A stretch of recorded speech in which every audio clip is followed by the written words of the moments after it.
We got you. This is his lovely wife. Go ahead and say your name. Albia from Doggy Dogs World. Rita Ventura from Fast Frenchies. Fast Frenchies. Good morning, I'm Marisol Sanchez from B-Town Bullies, Kike. B-Town Bullies. My name is Yatzel. My kennel is Random Bulldogs. Random Bulldogs? There we go. My name is Evelyn, and I'm IE Bulldogs. IE Bulldogs. My name is Kim. Excuse my Frenchie. Excuse my Frenchie, I love it. My name is Vanessa, and we're Fast Lane Frenchies. Fast Lane Frenchies. Together, right? Oh, you had the same shirts. I thought we were the same kennel. When we got here, I was like, oh, we're Twins. I know.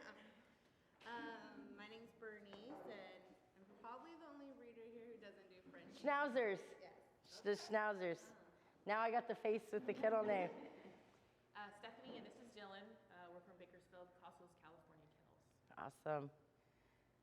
Precious from Written Recipes, Exotics.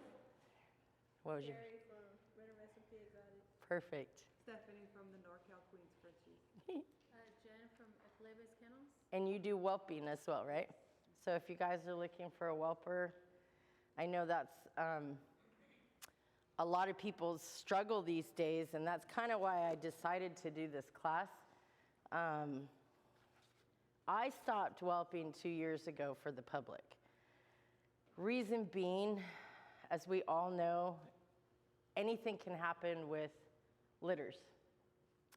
Especially if you bought a female, say it's your first time breeding, she has a litter, what happens? They start dying. A lot of times you don't even know if they carry certain viruses they could have got from their mother or exposed at any times, and that's a common problem. So when you're taking in public dogs, you're exposing your puppies and your dogs to other people's outside issues. And on top of that, when you're using whelpers, you're exposing your dogs to other people's issues. So a lot of people are now wanting to dive in and whelp for themselves. It's scary. I still get nervous every time we have a litter. We don't know. Our dogs are healthy, but anything can go wrong. You hope that certain genetics work good together. Sometimes you're going to have defects. Even if the parents are health tested, you cannot ensure that you're not going to have a complication with the litter. So what I try to do is make sure I have all my things set if a problem arises. Genetic problems, there's really nothing you can do to prevent, but aspiration pneumonia is the #1 killer of litters, especially for first-time people whelping their own litters. Second of all, flat-chested. I get so many DMs from people who say, I think my puppy aspirated, but really it's not aspiration pneumonia. I always tell them, can I see the puppy breathing? And they'll have like short, rapid breaths like aspiration, but when you pick them up, you see the indentation from the breastplate to where the stomach and ribs are. And if it dishes in, that's a flat-chested puppy. So we'll go over that. So I'm going to go chronologically through how, say, my female's in heat to when we're breeding, and so on and so forth. All right? Okay. So here's my beautiful dog. She started her heat cycle. We're first day in. Generally, we don't start testing our female till they're about 5 days into their heat cycle, especially on a first-time female because sometimes they tend to rise kind of slow. Every situation's different, but tried and true over the years, about day 5 has always worked for us. Do you guys kind of know the numbers that you want to look for to breed? Should I touch on that for you guys? Okay.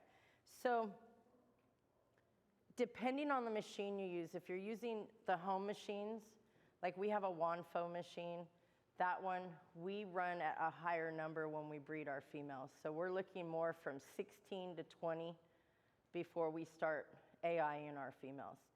Now, if you're using some of the other, which goes off the IDEX, you're going to start at 12.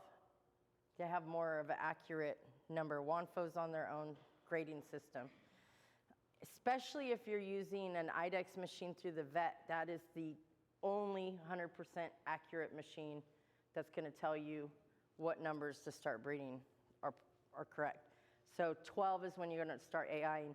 If you're going to do surgicals, you want, of course, a higher number. You're looking at 18s, 20s. We've even done on the IDEX a surgical at a 30 and had 7 puppies. And that's because when she went in that morning, she was right at the exact time of ovulation. Those eggs were there. Boom, we did the surgical and it took. Is that the norm? No. There's no exact perfect method to what we do. You got to learn your female. Always keep a chart of when she was bred, so you have your exact dates for the vet, because you do not want to pull your puppies too soon. Also, you want to keep that record, so if you bred her and she gave you 8 puppies, that was the right number. Now you want to make sure you breed her next time around that exact same time if you can. Say she only had 2. Okay, now you have to decide, am I going to go lower or higher? Generally, it's higher because some people start too soon. They start like at 10, 11, and you want the numbers just a little bit higher. So now I bred my female, but make sure you have a stud. I'm going to bring this up because this happens a lot as stud owners. Have a stud lined up and have a backup stud lined up, because sometimes that person's not available. You locked in that dog, maybe they're on vacation, like, be ready at this time. I'm like, I'm at a dog show. So we have 2 things. Either you can pay me to pull my dog, find a shipping place and overnight it to you, or wait another day till tomorrow, or if you have a backup stud. So try to always have a backup. So what if the dog died too? I mean, crazy things happen in this industry. Who was it who just went to a dog show and on their way back, their bulldog? Did you hear about that one? I did hear about state show. Yeah, and the dog died. So, always have a backup. So now we've bred our female, but something I want to tell you, I forgot, from the minute she starts her heat, we start giving our females Kit Kat, folic acid. So we use 400 mcg.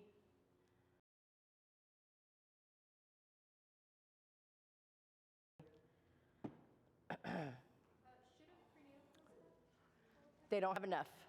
So that was, we do not give any prenatals to our dogs.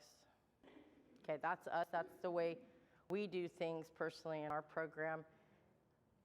You can still give the folic acid with the prenatals if you guys do that.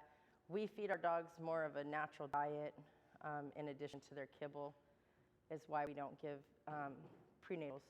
We have given prenatals in the past and had 2 cleft palates. Went right back to the folic acid. We've never had clefty again. So I decided I'm not changing the way we run things. If it works for us, we stick to it. Different things, but if it's just not working for us, it's gone. It's off the table. At about 30 to 35 days, I'll ultrasound our females. We do have our own machine, but I even will not use those for an accurate head count of puppies. They are not reliable. So just use them to confirm your pregnancies. X-ray, Kurt, go on this side because she's gonna bark at you. Told you guys, she's not used to other people. She sees him over there. So anyway, ultrasound is good for that. X-rays, our vet X-rays before the C-section. So that way you guys know how many puppies, so there's never a discrepancy. Oh, I have puppies missing because my ultrasound said I have 8 and you only brought me 4. Reason why that happens is you can mirror. If you don't know, if you're not an ultrasound technician, you can mirror puppies. So those 4 looked like 8. So that's why you don't want to trust, especially a lot of us use a friend who has a machine, or we bought a machine. You know, we're not skilled to do that, but. I start ultrasounding day 30 to 35. X-rays right before they pull puppies.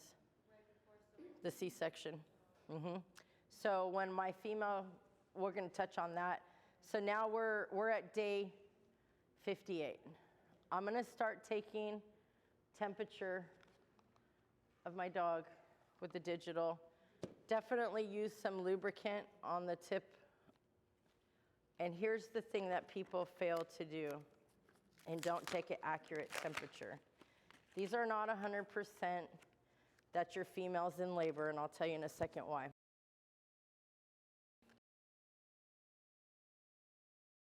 Got my lube on it. When you take your temperature, most people just stick it right in. That's not an accurate temperature. You're actually doing the feces if you just stick it right in. You're taking the temp of the feces. So you're going to want to actually go in at a little bit of an angle, either upwards or off to the side, to get the actual body temperature of the dog for a more accurate reading. And also, take this and heat it up. You know, put it under, oh, sorry, I just hit my mic. Sorry, all those listening right now. But heat it up a little bit so it's not going straight from cold to in there. Rectal or oral, whichever one.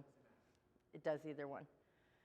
So now we've taken the temperature. Does anybody know line of labor? So anything under, she says 98 and lower. So anything 99, under 99 is generally signs of imminent labor. But the last couple days before delivery, it's going to fluctuate. And it's going to hit that 98, and then it's going to come back up, and it's going to go up and down. So what I tell people is take the temp in the morning, take the temp mid-afternoon, and take the temp in the evening, and chart it. You want to see, is it going up and down, or am I dropped and now continuing to drop? So you want to see it stay down. Now that is still not 100%. This is the old school way of telling if your dog is ready for labor. Day 59, 58, right around there. So, other thing with this, I have had a female that was a 100 with a PG, reverse PG. I think she was at an 8 and in full labor and pushing, okay? So that's why we have to visually know our dogs, watch our dogs, and watch for labor signs. So now I've taken the temperature. I see my dog's temp is, you know, gradually going down. Now I have to see, is she nesting? Is she panting? They get a blank stare sometimes also, where they kind of gave me a heart attack. They just kind of get scared, and they maybe go sit off in a corner and kind of stare at things. They don't want to be around people. That's another sign too. Shaking, shivering is a sign where they look like they're cold. If you see any discharge, so a lot of times a female will, about a week before, start discharging like a clear mucus vaginally. That's normal. But if you see actual liquid like water, then that is labor as well. Some are silent. I know some moms who give you 0 signs and all of a sudden are discharging clear fluid and you're rushing them to the vet. So I always suggest don't leave your females unattended from day 57 to whenever they deliver. Stay with them.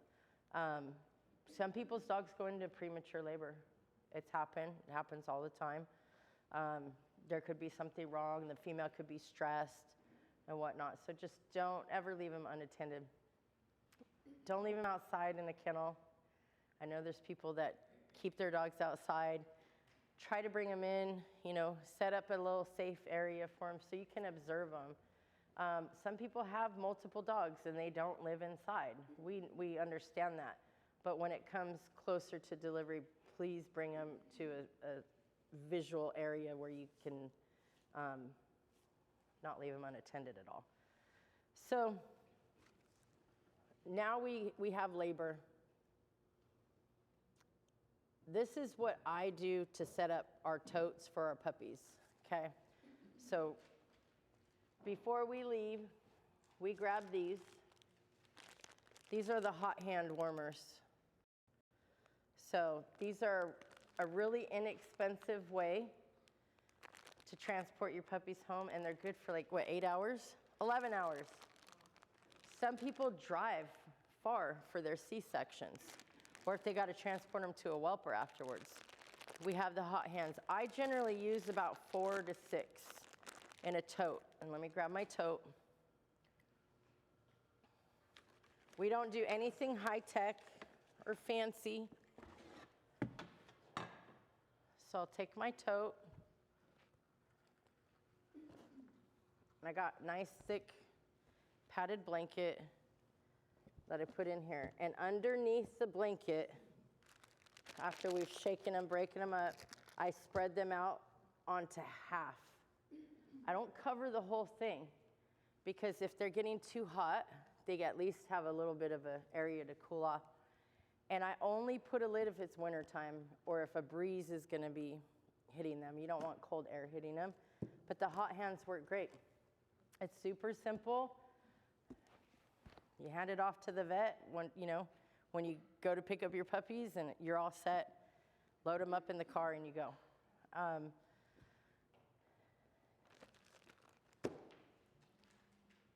Some people buy those thermos coolers, and they use those. They have an incubator brand, a portable one.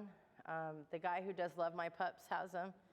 Those are okay. Here's my thing. They need air. They need fresh air. That's why we don't use the enclosed incubators. A lot of people like the brooders. I don't use them. So they need air. This is the best way to transport them. Dogs have puppies naturally. They need air. Not oxygen and all that stuff. They're fine. They're not going to die. We do this all the time.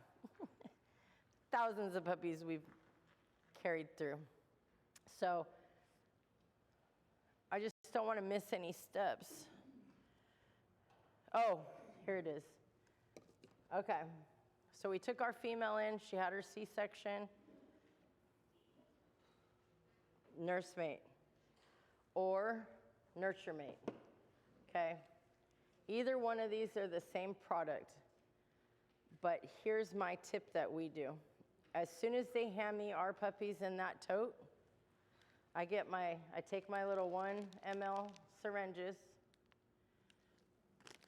I stick it in the tip of the tube, and I draw out 1 cc for Frenchies. 2 cc's is recommended for whether it's Frenchies or any other breed. 2 cc's. A lot of people go, they can't take 2 cc's. Yeah, they can. We do it all the time. 2 ml or 2 cc, same thing. And we'll administer each puppy. They'll suck it right out the end of the syringe, and we'll give it to each of them. This is going to close all the little holes in their stomach lining. That's what colostrum's for. They can't break down the food until they've had colostrum. It puts the good bacteria that they need to digest, and it closes those holes. So this is essential.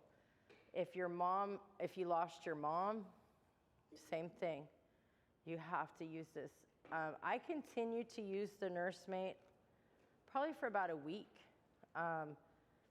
You don't always have to, but if I have really small puppies, I'll keep doing this for a week, but I cut down the amount to about half of a cc, and I'll give it to them with everyone. And the reason why, this has nutrients in it as well, and it has an appetite stimulant. So the appetite stimulant helps keep the puppies really strong. So this is something that's just never failed me, and I have a whole drawer full of them. The bigger one is about 30 bucks. Don't just order one when you have a litter, order multiple of them. This one's about the same price, just a different brand. So either one are the same. Yes? If they're not getting enough from the mom? No, this is just so I ensure I know they got their colostrum. So even if your mom has colostrum, I still do this either way. Because I'm a visual person. I want to know, make sure I don't want to question or doubt whether they got the right amount. So every feeding, yes. So 1 cc every feeding? Just when you first pick them up, you're going to give them 1 cc. 2 cc's, sorry. 2 cc's when you first bring them home or pick them up at the vet. Then after that, I do half a cc for every feeding, right before I feed them, to keep their appetite up. Also, if your mom is not producing milk, this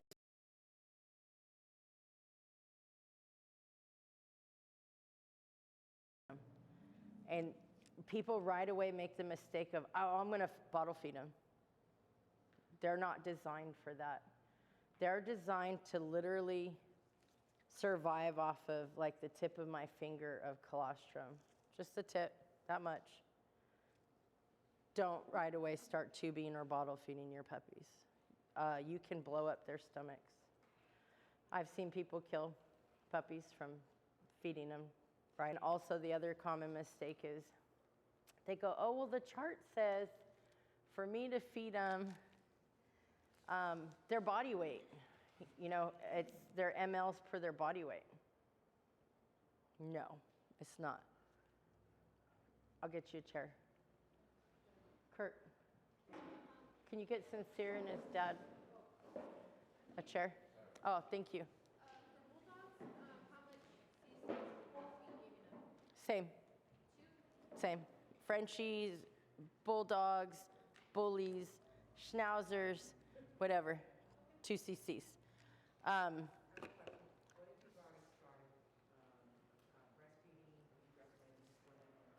If you've already started nursing your puppies, you can still give it. Yep. Yep.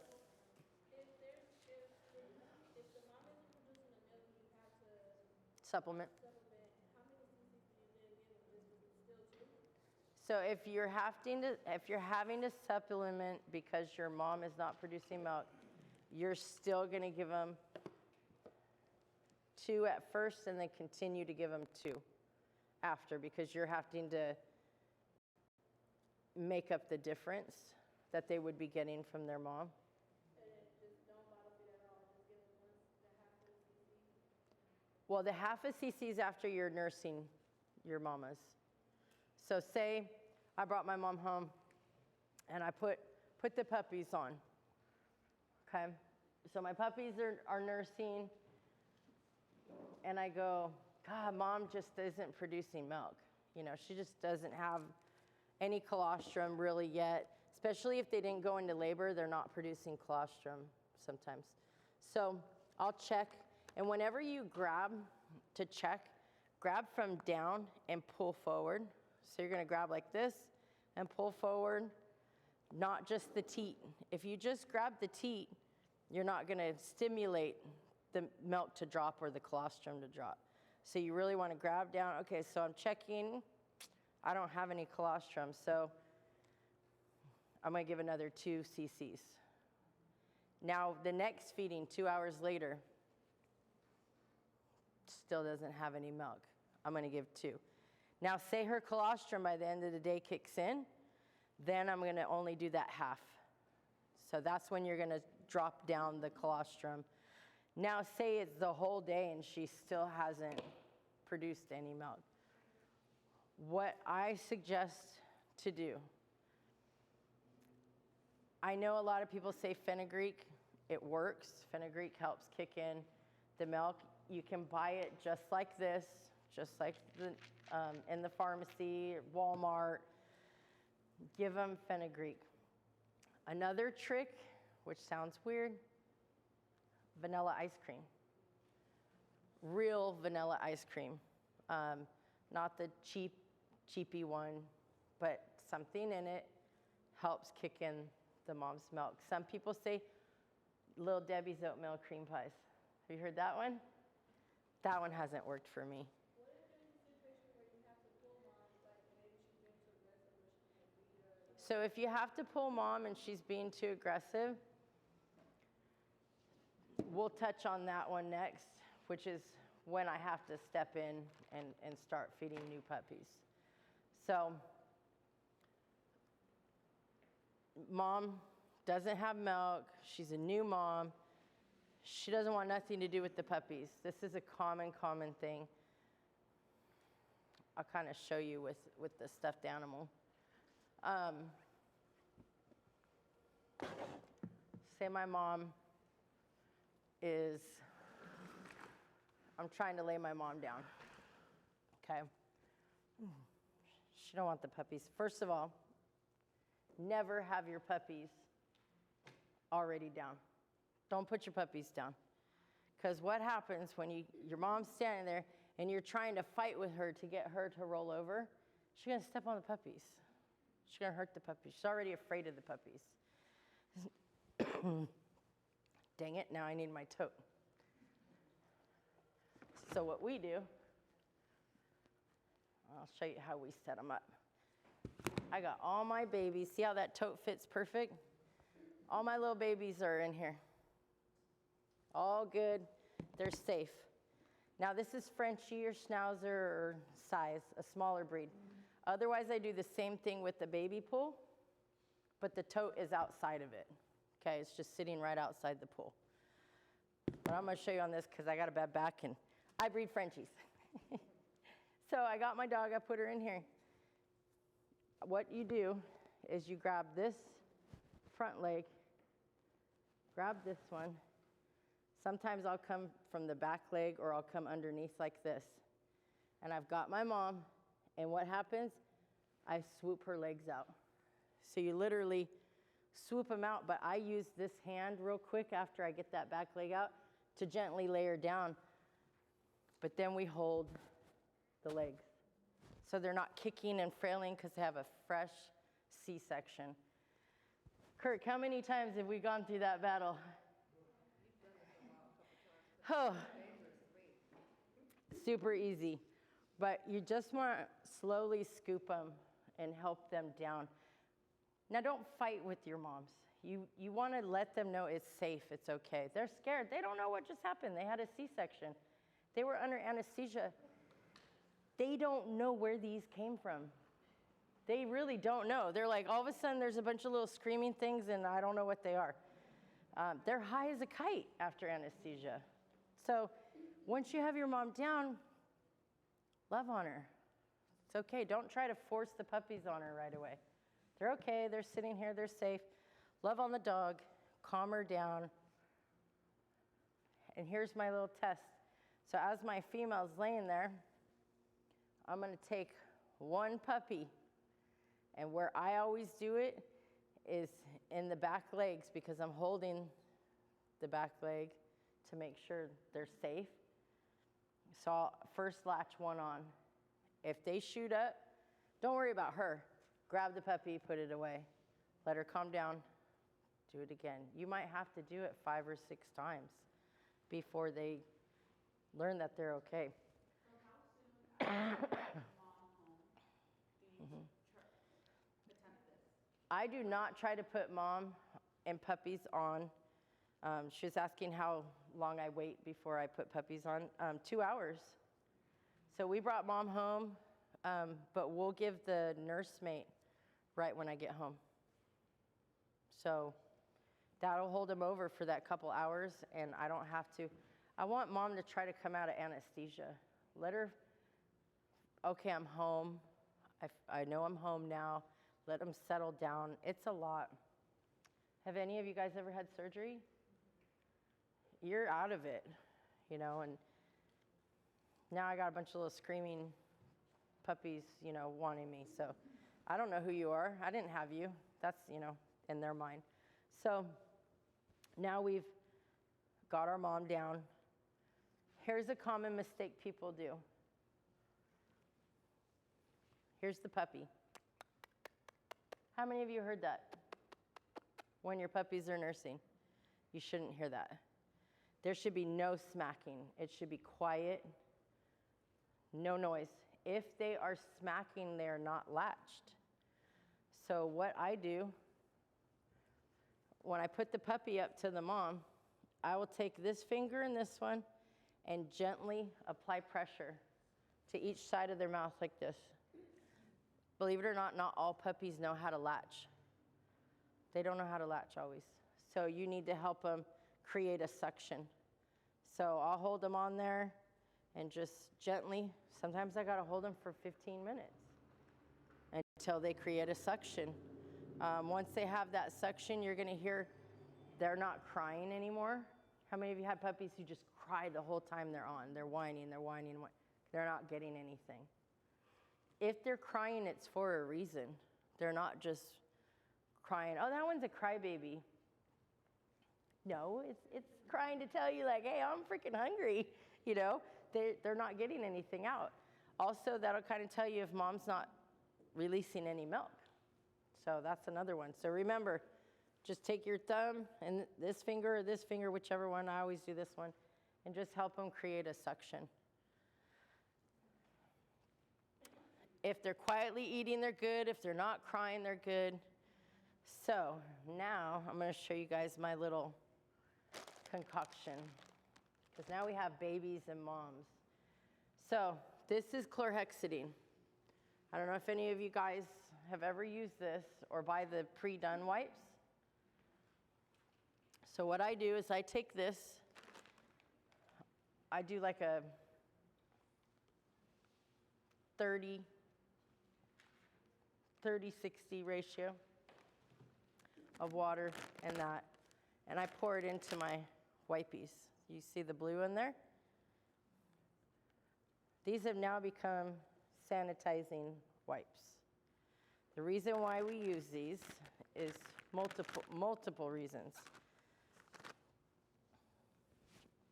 You have to clean the incision and keep it clean. They get like a brown goop. You have to check every time they're nursing when they're done, check to make sure they're not oozing anything. Okay, if they're oozing any clear or whatever, definitely could be infection. So that's where the vet comes in. Generally, what the vets are gonna give is amoxicillin. Different milligrams for different size breeds, but they're gonna give them amoxicillin, which amoxicillin will help infection. But the lovely thing about this, if your vet's great and sends you home with this, this helps prevent mastitis. So amoxicillin works for mastitis. If the vet did not give you any, ask him, did he give a shot? A Covinia shot is a common one. It's an antibiotic that's good for 2 weeks. If not, ask him, hey, can I get some amoxicillin for my female? It's just good to make sure they're on it and they don't get mastitis. Covinia. Covinia. So now I have my wipies, and I'm going to clean the incision after the puppy's nurse. Then I'm going to get a fresh wipe. I want to wash all the nipples down. Reason why you wash all the nipples down after nursing is to help not get mastitis as well. Even human women clean after breastfeeding children. It's the same thing with your dog. You want to clean all the saliva and whatnot, even the bedding. The bedding is crucial to change out all the time. Puppies, when they're nursing, are peeing and pooping on it, and then your moms are laying in it, and then their breast tissue, boom, now we have infection. That's how easy this stuff can happen. Super easy. So make sure you wipe down all of the teats when you're done feeding. This is chlorhexidine. Chlorhexidine solution. It's excellent. No, I use bleach for the blankets, but we double rinse them. So the other nice thing about these wipies, which this is how I do things. Everybody heard of puppy acne? Okay. This will help get rid of it and prevent it from happening, okay? So as I potty my puppies, this is a common mistake people make, is they rub their anus. Rubbing the anus. Okay, you're pooping. Well, if they keep rubbing it, it turns raw. Then they're bleeding. You don't have to rub there. You're actually gonna rub below it. This is where you stimulate them. There's a little nerve there, and you're gonna stimulate right down here. And if it's a male, I actually rub in this direction, okay? So if I'm pottying the puppy, I go like this. Because what happens if I'm doing this? Well, the urethra, I'm putting this in the urethra. So puppies do get urinary tract infections. So you're gonna wanna go this way for the male pups, and then this way for the females. So you're gonna wipe the front to the back for their urinating, and then if you're gonna potty them, you just right below the anus is how you're gonna rub them. A lot of puppies will get constipated if they're not pottied regularly. So every feeding, you're gonna potty before and after. Do your puppies need to poop every feeding? No. A lot of people think they do. They don't have to. Like this litter that we have here today, God, the first few days, I don't think they pooped but maybe twice a day. I wasn't even concerned, and the reason why, the poop was moisture, it wasn't hard, they weren't bloated. The poop had a lot of moisture to it, and it was that normal puppy poop. So now we touch on poop color. Do you guys know what healthy poop color is? What is it? Mustard, orange, brown, and it looks like little seeds. Yeah, little seeds in it. You want the seeds. The seeds are good bacteria, and it means they're getting all the good stuff from mom. So you want to see that seedy poop. If the poop is ever jelly, like clear greenish, yellowish, gray, white, bright yellow, like literally like this is normal, the orange, but yellow, like that is not. You don't want yellow. Gray means they're not breaking down their food at all. Gray's dangerous. You never want to see gray poop on puppies, or white. Yellow is infection. It's a sign of infection. Mom's milk could be infected. Puppies could be predisposed with a virus that's causing that. It's generally a sign of infection. So green, if it's green with some other colors in it, sometimes they get a little off bacteria-wise, but keep an eye on it. If it continues to turn green, that could be mom's milk or something else also. So what I do, if I see puppies with poop that's not normal, two things, and here's my third. I'm gonna use this one. And I don't need my wipey anymore. So I'm a less is more kind of a person. I'm not gonna go and hit my puppies with a whole bunch of medications. Only if it does not improve. So the first line of defense I do when their poop is off is the probios, okay? This is a probiotic. Maybe their digestion is off a little bit, so I'm gonna try to go the natural route first with some probiotics. If probiotics are not helping, and this generally is about by day 3, okay? About day 3 is when you're gonna start seeing the problems with milk. Then I'll start Clavamox. A lot of vets, if you work with the vet and you've built a great relationship with them as a breeder, they're gonna give you some Clavamox just in case. So I always tell people, ask your vet, say, hey, in case my puppies aspirate or something and you're not able to get me in, As we all know right now with COVID and everything else, it's like impossible to get into the vet. Can you send me home with some Clavamox?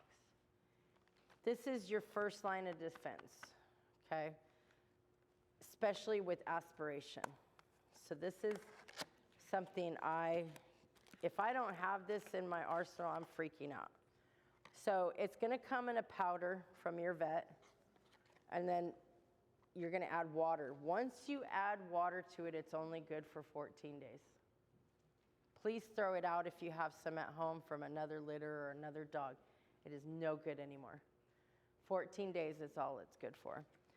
Generally, for Frenchies, what I give dosage of ours, your vet will tell you how much to give, is at 0.03. That's what I give them for mine. I should say ours, but they're mine today. We're just gonna say that. And so now I'm giving that every 12 hours. I'm giving the pro-bias, and say my puppy's poop still isn't right. Here's my next step, because I do a process of elimination. So I'm moving to the next step. Are we time? How much probiotics? Like a pea. You know, like the size of a pea, a green pea, is about what I give them. So I'll just put a little bit on my finger, and I put it on the roof of their mouth, and I let them absorb it. That was a question from online, from the live. For, just in case you guys don't know, we are live streaming, and they can interact with us and ask questions. So here's my second step. This is a combo. So what you're gonna ask your vet for is Albon and metronidazole. But this one is a combo of the two. This is my favorite. Now, sometimes puppies can get Giardia from the mom. Your mom may have not shown any signs of having Giardia. They all have the bacteria in them. Just sometimes it gets out of whack due to stress of the C-section, labor, and all that. So it can get passed to the puppies.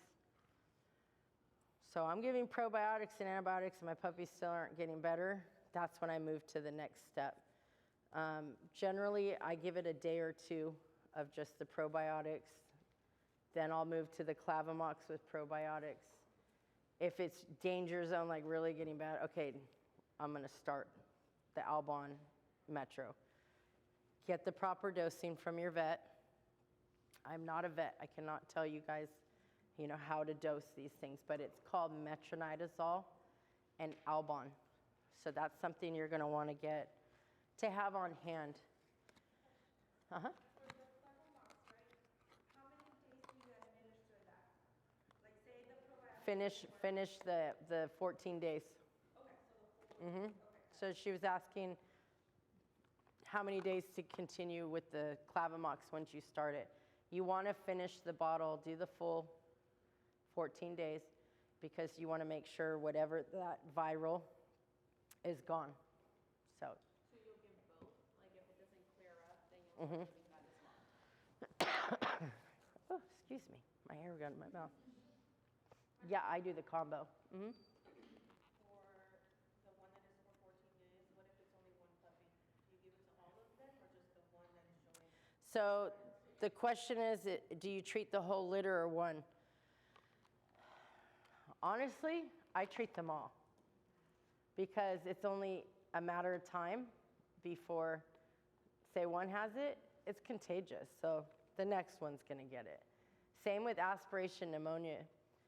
That is contagious, and they will pass it to each other in the litter because they're nursing on the same teats, and they're living in the same environment. Just like if I have a cold and I drink off of your drink, chances are you're gonna get my cold. Same thing. So, and it's something that's mild. It's not gonna harm them to give it to them. There have been times, I won't lie, where I just treated the 1 or 2 puppies and kept an eye on the other ones. And said, and there's been times where nobody else got it. Nobody else had an issue. So use your judgment. There's no magic anything. We have to kind of go with what our gut tells us, and our eyes tell us. So if it feels right and this puppy's kind of off, go with your gut and start them on it. So especially as a parent, you just kind of learn to see things that are not normal. Same thing with the puppies. Now, one step that we kind of skipped. She's talking to us in there. When your female is in heat, when she starts her heat, I forgot to, and it was staring at me the whole time, deworm your female. The common problem with puppies is the mom's not being dewormed. You got to keep up on the dewormings. So this is a simple buy at the feed store, Tractor Supply, Amazon. It's Safeguard Goat Dewormer. You can Google the chart. It's generally 1 ml per 5 pounds.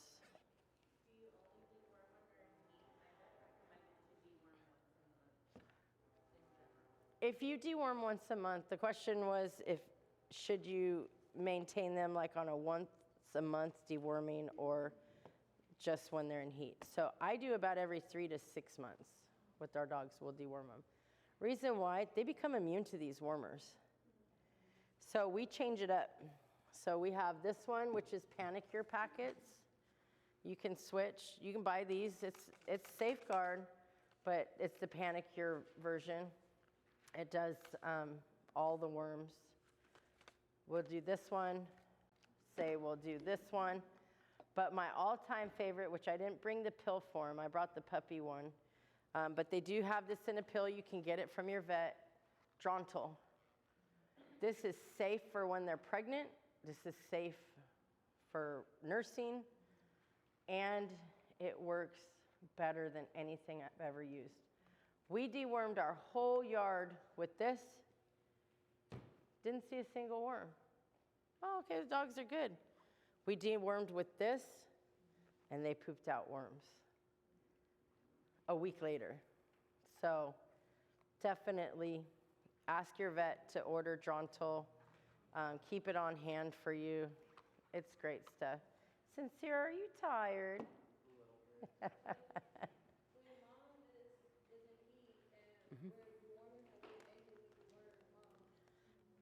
How many days? On what day? Just when she starts her heat. Yeah, when she starts her heat, that's like, okay, I better deworm her. And then we say to deworm about 10 to 12 days before delivery as well. Do you have to? No. You can deworm her afterwards. You can deworm her afterwards. Can you open that for me? I got gloves on. At the 2-week mark when you deworm your puppies, you can do that.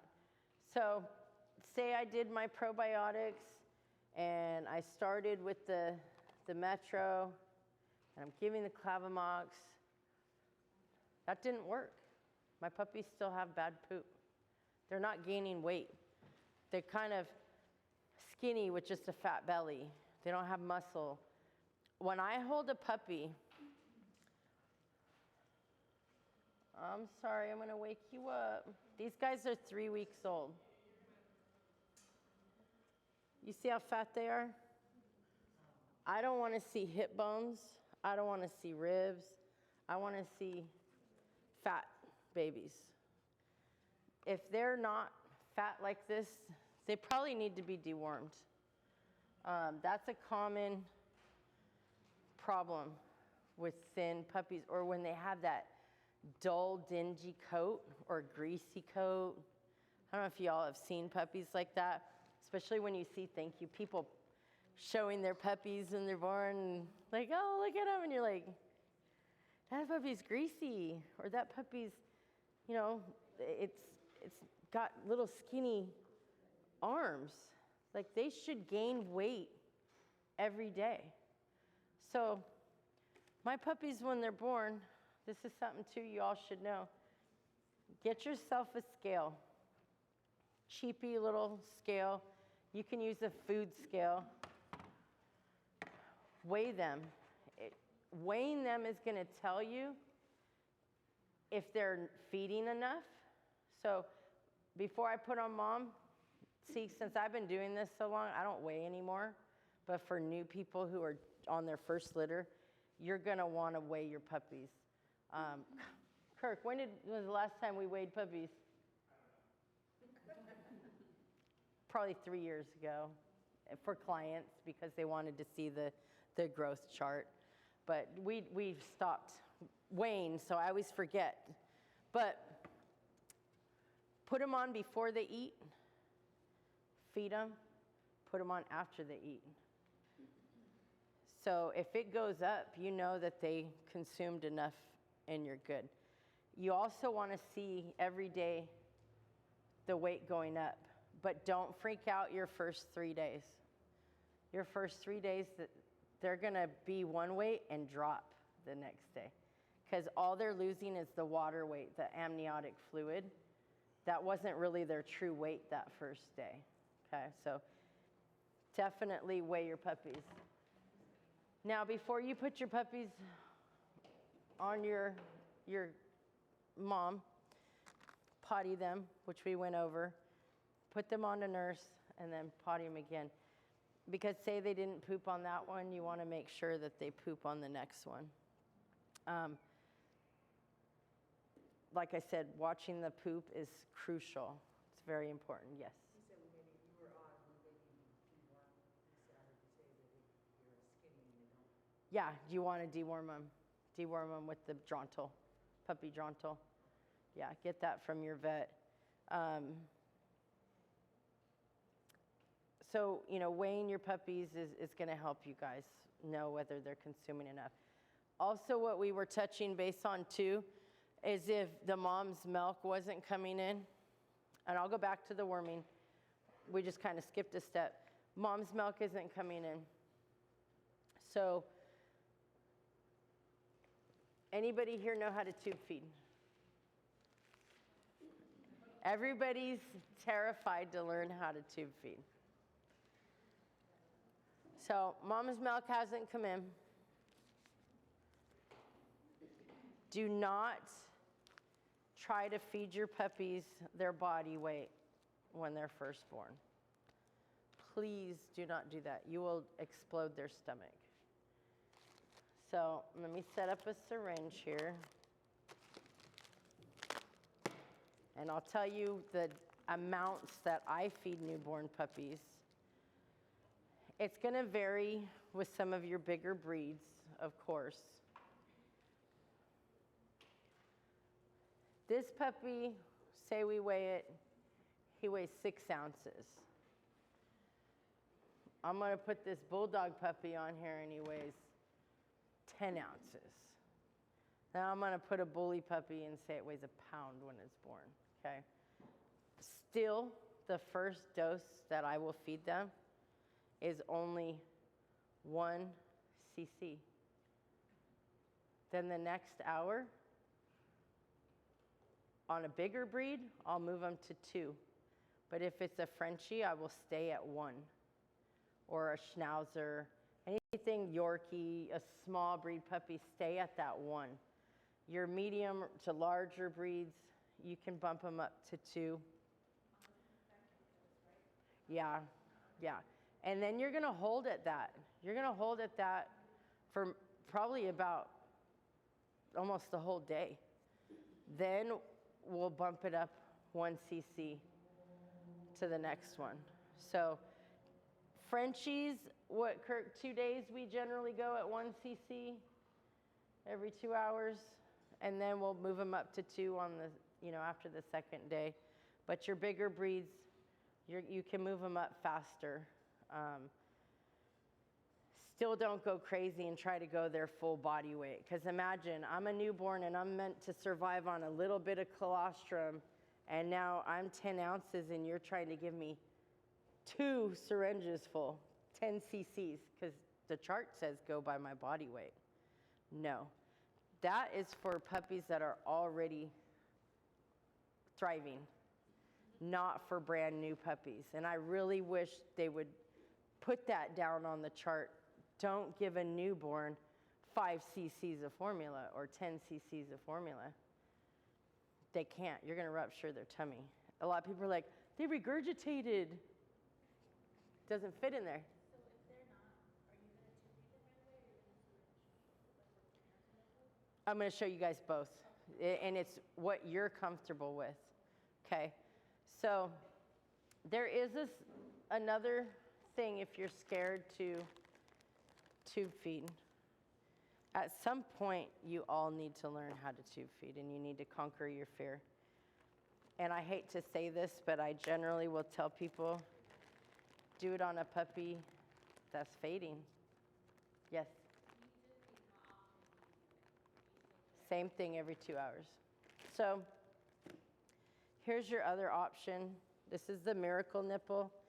Don't try to order these last minute. Have these on hand because these are not in stock always. So this is something that takes about a week to come to you. So don't order them last minute. Amazon, Revival, carry these. Yes, I use this size. Okay, when people bottle feed them, they use this size. Yeah, they can latch on this. This is the large, actually. So when you order the pack, this is the large miracle nipple. Now, I have the original. My puppies don't latch on it. They hate it. But I give them this one and they latch. But you have to be careful because just like a human bottle, they can go too fast. That's why I hate bottle feeding puppies. My problem with the human bottles, even if you get the newborn flow, it's too much for a little puppy. We're talking about a human baby versus a puppy this big. So the flow is just too, they tend to aspirate on it. So that's why I'll use these. You can regulate these a little bit better. What would you say is the difficulty or the fear mostly of tube feeding? I've never done it, so I don't really know how to do that. I'll tell you right when we get to this one. This one here, if you take this on and off too much, sometimes it's no good. So what I'll do is I'll draw the milk like this. And also there's the little rubber plunger. It kind of breaks down over time, so it doesn't work as good. So when I clean it and everything, I try to immediately rinse it out real good, take the nipple off, wash it. But the more you take this plunger out, you're gonna have to replace it. So if you are using the miracle nipple, measure out the proper amount for the puppy to eat in the plunger. I'm getting dry throat. Measure it out. So if my puppy only needs 1 cc, that's all I'm going to put in there. And then I'm going to let them eat. And you can watch as it goes down.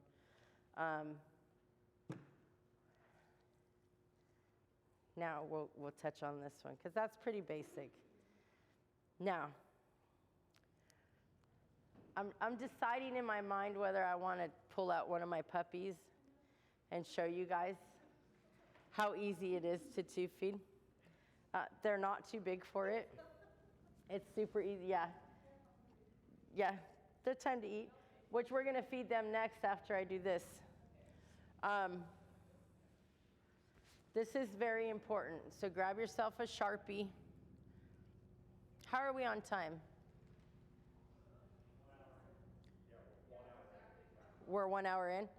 Okay, so let's take a break, guys, because I really want to take my time with this one with all of you guys, because this is a lifesaver. And when you have weak puppies, this is something that's so important. And I don't want to rush through it. So if you guys want to stretch your legs, have a drink, remember there's snacks. If there's food, there's sandwiches. If you guys are hungry, grab sandwiches. You're welcome to eat at the table.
counts? No, conflicting suggestions. So a lot of other administration houses or breeders don't even ultrasound or X-ray their dogs. You do what you want to do. I am.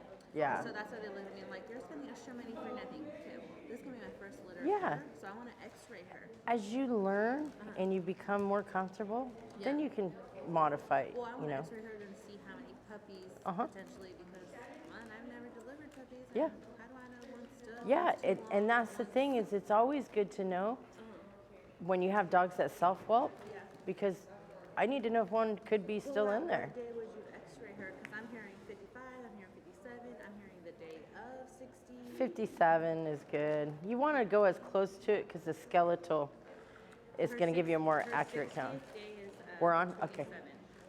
Okay. Be like the day after Thanksgiving. As long as your dates for your AIs. And that's another thing, guys. Let's ask the questions at the end of the segment because I kind of get off track. So write down maybe your question on a topic, and then the last maybe 10 minutes I'll say, hey, you know, and then I'll go over it and show it. Okay, everybody ready? We are live again. Thank you everybody who's live streaming, watching this.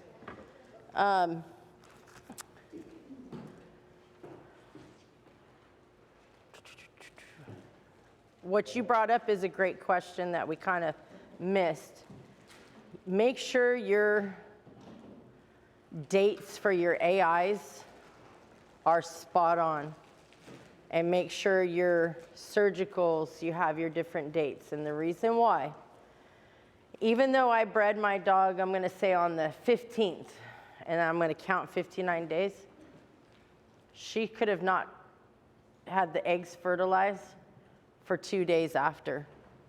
So that's another reason why the reverse PGs are super important, and to monitor your females for labor and so forth. And every time we have a dog that we bred, say 3 days in a row, we kind of know which day they took on by when they deliver. You know, we're like, oh, yep, she was 61 days, so that means she took on the second one, you know.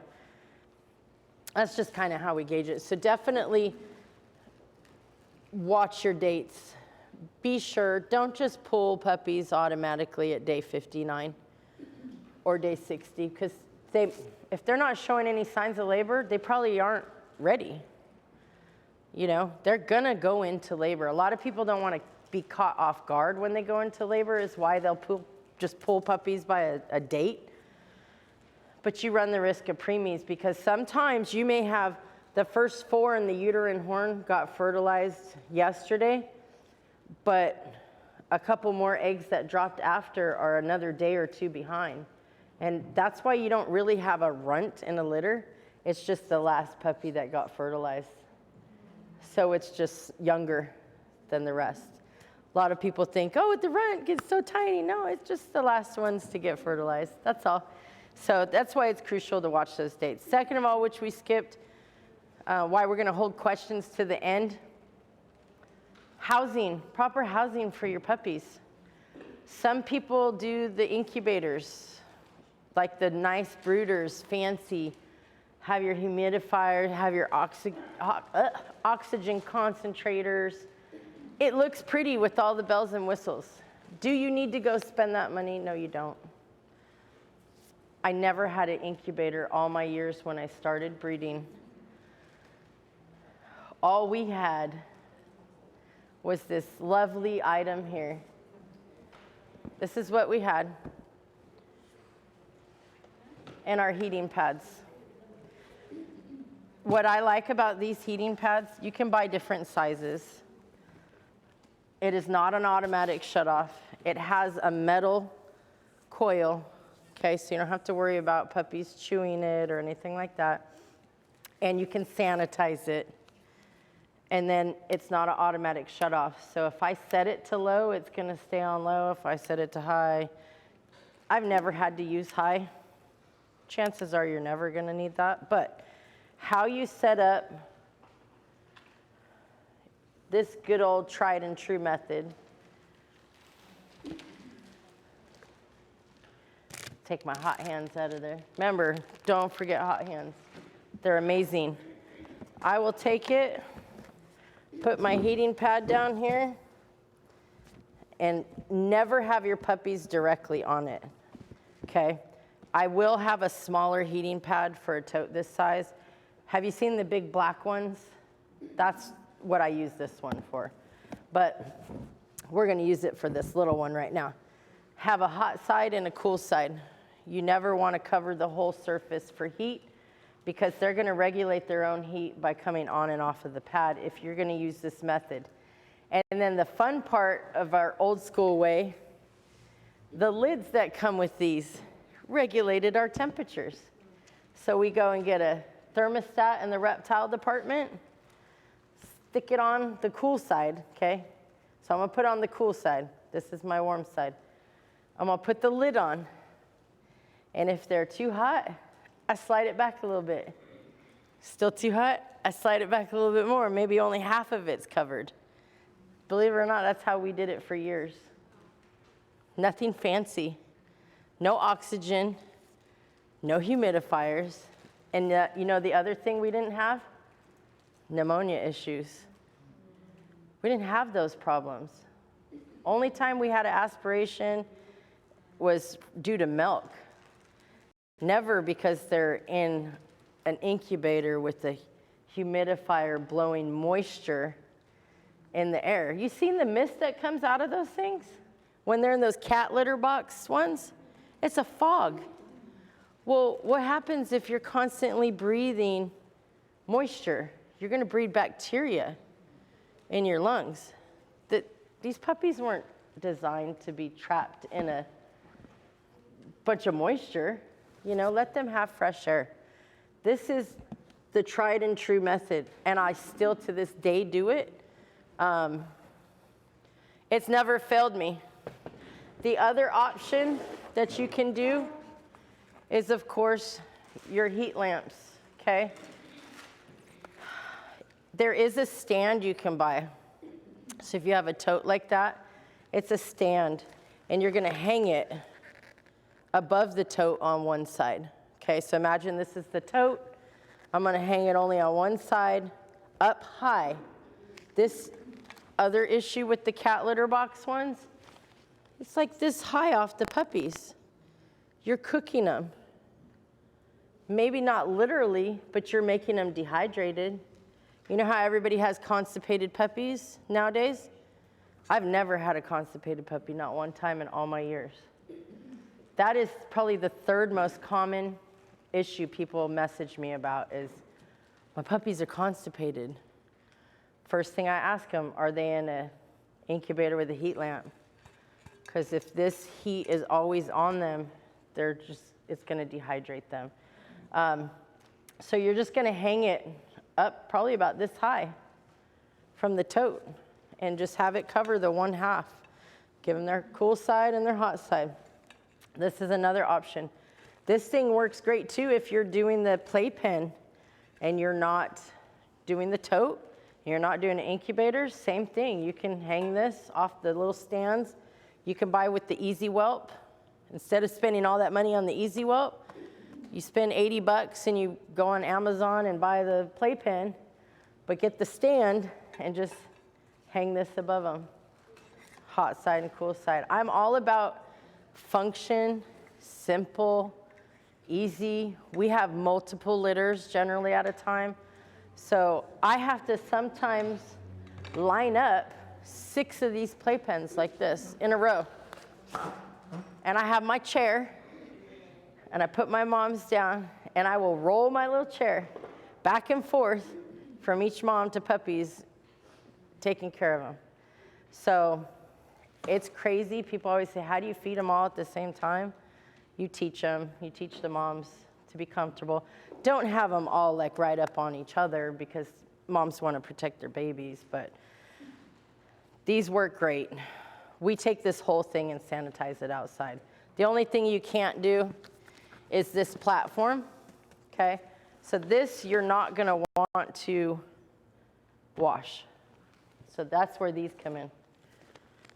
These are waterproof covers. What's the Doesn't matter. You can do 100, you can do 250. The only thing that matters is how close it is. So the closer it is, the hotter it is, the higher it is, the lower the temperature. So these are waterproof covers. Amazon, my favorite place ever. And you just slide these over them, and then you build your pads. Also, make sure it's super bumpy, okay? You want lots of little hills, whether you have them in a tote, whether you have them in the incubator, little hills, okay? Everywhere, or you're gonna get flat-chested puppies. That is crucial. The bumpier, the better. I always say kind of like at a 60-degree angle, believe it or not. You want them like this to be able to lay propped up. All those who've gone and looked at those puppies, did you guys see how bumpy it is? I've even had it more bumpy than that for these. Don't worry about making it all pretty, what you're housing them in. Just make sure it's super bumpy for them. Yes? So puppies are gonna be in there like a straight incubator. Mom's gonna be in there. So what I do is if you decide to go this route, there's 2 ways you can do it. The first 3 days, how I do it, is I use this incubator. Now, the reason why we like this incubator, you see how it's open? I leave it, not the first 3 days, but I can hold puppies in here. These are 3 weeks old. They're regularly in this setup, but this is an example. I can leave them in here at 3 weeks old even if I want to. They can't get out. You see how the angle of it, and it sits back, and it's real deep. I leave this open because I want them to have fresh air. There's no humidifier, there's no oxygen concentrator. We own an oxygen concentrator. Do we use it? Kirk, when's the last time we used that thing? It sits there collecting dust. I have to clean the stupid thing. It's there for emergencies, you know what I mean, if we have a critical case puppy. But I think the reason why we're so successful and don't have a bunch of critical issues, because I don't keep them in those incubators. I'm telling you, that's probably the only thing I really do different than all these people breeding. We're not about the incubators with the concentrators and humidifiers and all that stuff. They just don't need it. It's pointless. So this option here, you can do them in here at 3 days. You can do them at newborn. I do have a guy I taught. He now lives in Texas. From day 1, he puts them in here. He never puts them in incubator. Healthy puppies. He's like, man, all these other people told him all these other ways. I said, try it. He was having respiratory issues all the time with the puppies. No problem. He has none. So if you guys are comfortable at trying it or trying the heating pad, you know, with the tote, try that. Kirk, somebody had a question while I fix this? No, one or the other. Definitely, the question was, do you use both of them at the same time? No. It's one or the other. Oh, I tipped our mama and puppies all over the place. They're everywhere, buried under there. Just to clarify, if you leave them in there at 3 days, you recommend opening the door, right? If they're thriving and strong, open the door. Yeah, open the door. The other thing is temperatures. So we keep our puppies in that the first 3 days at 89 degrees, not 85. 89, if you're using the cat litter box, which I hope you all are not, you're gonna put it at 85. So it's too hot in that little device for them. I hate knocking the cat litter box ones. I feel bad. I have friends who make them. I have friends who sell them. And I know they get mad when I say it. But the ones who are building them right with a lower wattage bulb, you can continue to use those. But I see people who have no knowledge of whelping sticking 250-watt bulbs and selling them to you guys as an incubator. They don't whelp their own dogs. They send them to whelpers. They don't even know. They just saw somebody make these things and said, oh, well, I'm going to make them and make money too. So if you're using a lower bulb, like say a 45-watt or a 60-watt, and you have one of those, you're probably fine. But just don't hook up the humidifier on them. They don't need it. They don't need it at all. The best way to make humidity, I'm sure you guys saw, you see that blue square cup in that incubator? And I'm going to pull it out and show everybody. It's just water. This is Velcroed in here. Okay? Cup. This creates humidity. That's all. Heat and water makes what? Humidity. That's it. And then here's the gauge to tell me what the humidity in there. Do I ever look at it? No. Look, shit, damn thing don't work. It's all popping. It don't even work. That shows you how much I pay attention to that, because honestly, we live in California. There's enough humidity here. Now, if I'm in the desert, that's something different. You know, you're going to probably want to make sure you pay attention to the humidity, but we're in California. Florida, you really don't need it, because I got my Florida peeps I know watching right now. But this is all you need. You can buy this Velcro at Home Depot. Stick it on. You know what works good? You know the urine cups? If you can't find these, you buy the urine cups that you would get at the doctor and put your Velcro tape on and stick it in there. So if you have the cat litter box ones, do that. Put some water in it and Velcro that thing inside of it. Now you have humidity without having to use that humidifier. I was so good not cussing the whole time. Those who know me know I have kind of a bit of a potty mouth. So anyway, here we go. So we did that. We did the light. We did the heating pad. You can use either one of them for this. Generally, what I do is put the heating pad on half of it. Same method as I do for the tote. Half cool, half hot. Simple. So now you guys are going to get to see our dog feed her puppies, because they are due to eat right now. And beautiful Emily's going to get to help me real quick. I don't need all this stuff to show you guys how bumpy, because you already know.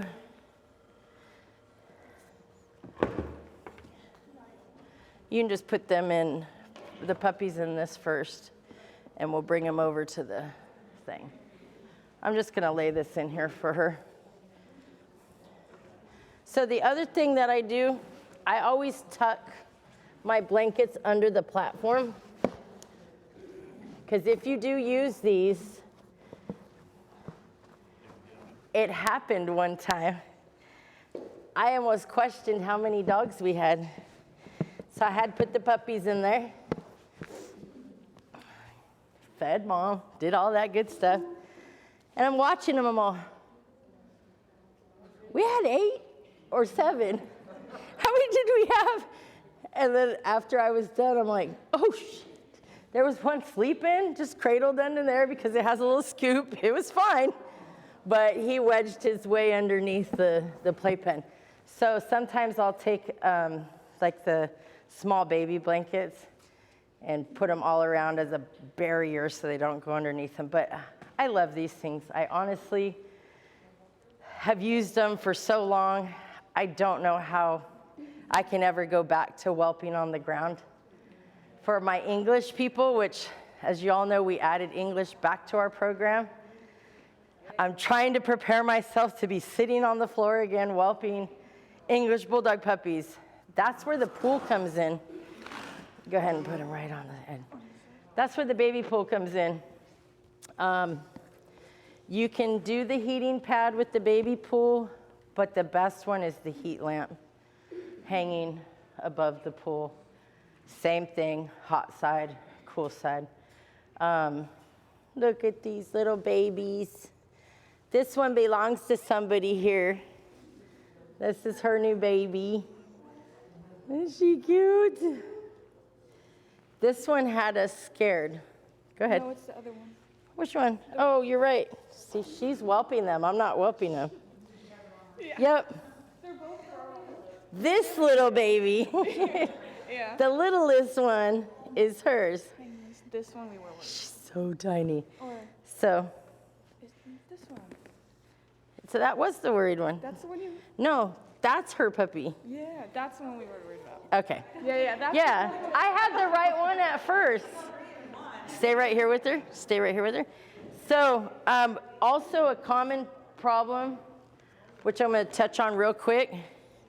Go ahead and potty him. Go ahead and I'll let Emily show you because she, guys, is starting to whelp. Wipies are right here. She's going to be taking over whelping. But have this stuff. This is great because the puppies, generally by day 3 up to day 14, their poop is changing all the time, and sometimes it gets real acidic, and they get a raw butt. I put this on after every feeding and pottying the puppies. Super simple. It's safe. You can, potty, pee-pee. Why didn't you do that before? We could just put them on first, because this one's sucking on this one. Yeah, they're pee suckers. Okay. So did you see how she just laid her over? So we use that leg a lot of times as leverage. And so I'm going to show them a trick. So I'll put my hand towards the hip and roll them and make them feel safe. Though sometimes we actually have to use our forearm and hold them down to keep the puppies safe when they first come home and the moms want to snap at the puppies or are scared. I use my arm as a barrier always to protect the puppies. You should always be in the middle of the two because, believe it or not, your mom, who's been a wonderful pet, never had a problem, has now gone through anesthesia and all this stuff and just will snap at a puppy. It just takes one quick nip and they can fracture their skull, puncture them, and kill them. Happens. We're gonna go over that. It was time for them to eat, so we're gonna take advantage of this. But you see how she takes the puppies one by one and puts them on? You're gonna do the same thing with your mamas with your newborns. This is her very first litter. We were anticipating a horrible go with her because she doesn't really like attention. And she's Doughboy's sister, who's very outgoing and lovable. She's never been the lovey-dovey dog since she was a puppy. But since she's had puppies, she's gotten much better. Now she actually likes us. She's 2. First litter. We wait till the second heat. That's a common question. We choose to breed our dogs on the second heat. We do not do the first heat. Unless they're over like 15, 16 months old, then we'll breed them on the first heat. But we'll even let them go to 2. We're not in a rush to have puppies. The more mature your female is, the faster they tend to take on to motherhood. So that was my point with her. She was a great mom from the minute we brought the puppies home. We were expecting a horrible experience with her. Nope, she was great. Really, really good. Is there any topics you want me to hit before we go on to tube feeding? Anybody online too? Cleaning the puppies. So my chlorhexidine, which she has, and the baby wipes. Every time we feed our puppies, I threw my wipe up here. Oh, I might have thrown it away. Calcium, yes. So I wipe them from head to toe with those chlorhexidine wipes, everything. I would do their feet, one by one, I'll do their feet, I do under here, clean their top of their head and everything, because that's gonna help prevent skin infections. Puppy acne is a skin infection. So by keeping the puppies sanitized, I don't think we've had ever a puppy acne since I did that. I do it every feeding. I'll wipe them from head to toe if they need it. I don't like a greasy puppy. I don't like their coat. I want to be able to put my puppy against my face and love on it and know that it's clean, because they crawl all over each other, pee, suck on each other, all that stuff. So I want to make sure they're clean. Their little nails, okay, harbor so much bacteria because they're climbing around in their bedding. That's why, again, keep their bedding clean, change it all the time. But I wipe all their nails good. Here's a common problem. That's where this medication comes in. I get from my vet. I always have it on hand. This is neomycin with the polymycin, okay? This stuff, have you ever heard of or had it happen with your litters where a puppy has like a Popeye eye and their eye's not even open yet? That's conjunctivitis, because their little nails had feces or something on them, scratched that very thin skin that keeps their eyes sealed, bacteria gets in there, okay? So that's another reason why it's good to wipe your puppies down after every feeding. But that's where this medication comes in. The only problem is some people go, oh, it's eye swollen, so I'm going to give it some Clavamox. Nope, throw it away. Ain't going to do anything. This is not going to cure an eye infection. Cephalexin, azithromycin, none of those are going to cure it except for the eye cream, because conjunctivitis is not something that the oral antibiotics are going to fix. It needs a topical antibiotic because it's a bacteria.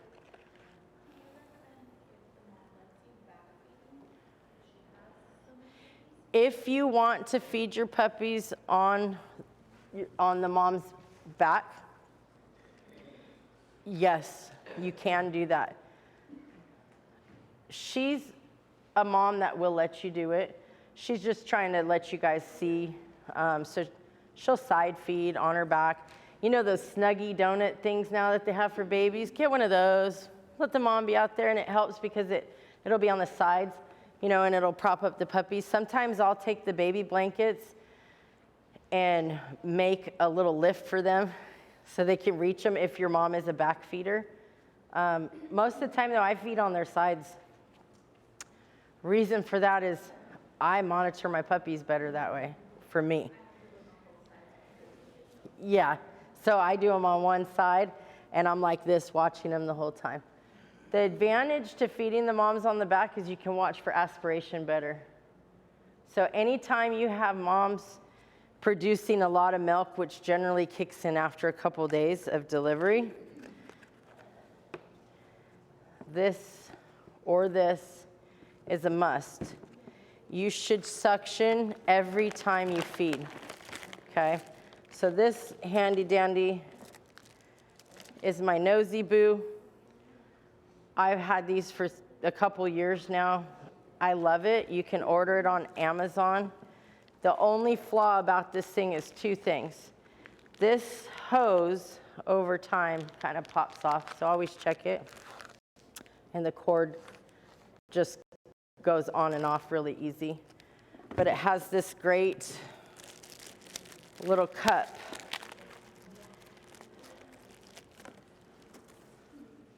That goes on here, and it catches the milk. So say she's feeding. As soon as she's done, or you see milk coming out, this is how you do it. One nostril at a time. So you're going to go 1, 2, 1, 2, 1, 2. Let them catch their breath in between. You can't just go like this. That's happened. I've had somebody be like, the puppy was screaming and he can't breathe. You're sucking all this air out. So And you can cause damage, so don't do that. But I always just use the 1-2 count. 1, 2, 1, 2, and switch nostrils. Listen, do I hear gurgling? Do I hear anything raspy? You know, if I do, okay, 1, 2, 1, 2. All right, you're good. If they've aspirated and thrown up, same thing. Suction that out, especially if you're tube feeding, which don't worry, we're getting to that. We're getting to the tube feeding. We just skipped some parts. This is the Nosy Boo. It's not cheap. I think it's $160 on Amazon. The other trick is don't leave it running. Don't hit the button, have it sitting there, and just one puppy at a time. Every time you're done with the puppy, hit it, turn it off. It'll overheat. I'm using a human child product for puppies. It's not meant to do, you know, multiple dogs and run for a long time. So just turn it off in between and it won't give you any problems. I had someone who, I guess, used it and they were complaining, I'll no longer recommend the Nosy Boo, and the reason why, and I'm gonna take the credit for this, I introduced the Nosy Boo to everybody multiple years ago. Soon as it came out. I love it. It's never failed me, but they stopped recommending it because I guess the machine cut out while they were having puppies that aspirated. And I guarantee you it's probably because they left it running. It overheated and gave out. If it cools down, it'll turn back on again. But just shut it off in between. Otherwise, these work just as well, guys. You don't have to do, actually, I hardly use the Nosy Boo anymore. I have like 5 or 6 different styles of these human, here's a brand new one. It just was in the box because I'm constantly buying new ones. These work great. This is all you need. You got this one too? Yeah, they work. They have about the same suction. So it's nice too because I'll take them. Here's another trick. Take them with you when you pick up your puppies at the hospital. Because sometimes they didn't get all the fluid out of them, and you're going to hear the gurgle, the raspy. Suction them before you start driving. If you hear them doing that, suction, suction, suction. So that's where the portable comes in handy. BALAGTAS and what you do particularly, because I've done the method of creating a cast. I've heard the method of putting the puppy in like a Cup. a bit of red cup. Cup, mm-hmm. I've done the physical therapy after because we became swimmers, so I've done the water therapy. I bought an actual doggy wheelchair. So they might have just had the genetic issue where, It passed away because yeah. it was flat-chested. So some people who have never experienced, if you're having your first litter, there's swimmer puppies or flat-chested puppies. So that's why we have the super bumpy bedding to help prevent that, but some puppies are born with it. So some of the physical therapy I do is I feed them on their side. This is your best friend if you feed your puppies on their side. That's another reason why I don't feed them on their backs. Because what are they doing when you're feeding on the back? So mom's like this, puppies are like this. Okay, so they're all lined up on their tummies, putting pressure on their chest. But if they're on their sides, what happens? There's pressure to the lungs. So this is where the tube feeding was going to be coming in. When you have a flat-chested puppy, if it's mild, you can still let them nurse on their side. But what I do is when they're nursing, I apply slight pressure. Because when you apply slight pressure, what happens even to this thing, it creates a crease, it pinches it. Well, that's what you're doing to the lungs with pushing the breastplate out. So you just apply a little bit of pressure while they're nursing. Not so much where they're like, you know, but just a little pressure, and it'll help push on it and bring that chest plate out. But you shouldn't, if they have a severe case and they can't breathe, you got to tube feed them. So this is where I was talking about earlier with tube feeding. At some point, oh, sorry, I don't want to beat the puppy. Like, you got to tube feed them. that every time you let a puppy nurse that has a flat chest, they're going to inhale that milk. If you have a flat-chested puppy, again, use your Clavamox. Start them on Clavamox because chances are, if you're giving them therapy for the flat-chested, they have already got aspiration pneumonia. Beginnings, they've already aspirated and they're going to end up with it. So just start them on that. How are they doing? They good? Okay, guys. Kirk is going to demonstrate this on one of our puppies for you. And that way I can answer questions while he's doing it. And he can focus on, he's a pro. I'm telling you guys, I can tube feed, but I hate it. Still to this, yeah, he does it so fast. I'm still nervous when I tube feed because I don't have to do it that often. I'm skilled and know how to do it, but I don't have to do it that often. We're not going to actually put milk or anything in it, but I want you guys to just be real quiet and listen to the sound. I'm going to have him first do it in the wrong hole. He's going to do it in the wrong hole. Never let your woman say that normally, but you know. Sorry, guys, you know me. But they're going to make a certain sound. And if you hear that, it'll help you know you're in the right one or the wrong one. Also, so what you do, I forgot a Sharpie. So how you measure your tube, there's different sizes for different breeds. For the Frenchies, or like your Schnauzers or small breeds, this is the 5R, okay? This is the 5R. I love this size of tube. The next one is going to be the 8. That's generally what I use for English bulldogs or bullies, is the 8. So, oh, here we go. I've never actually tried to do it wrong, so. You're not going to go, it'll stop. This is the thing. You can't get the tube in all the way. If you're in the wrong hole, it's going to stop. They're going to go, Yeah. and it's done. You pull it out. Never be like this when ready and start injecting it, because then you're going to really get milk in their lungs. So say we've drawn out our milk, okay? But before that, take your tube.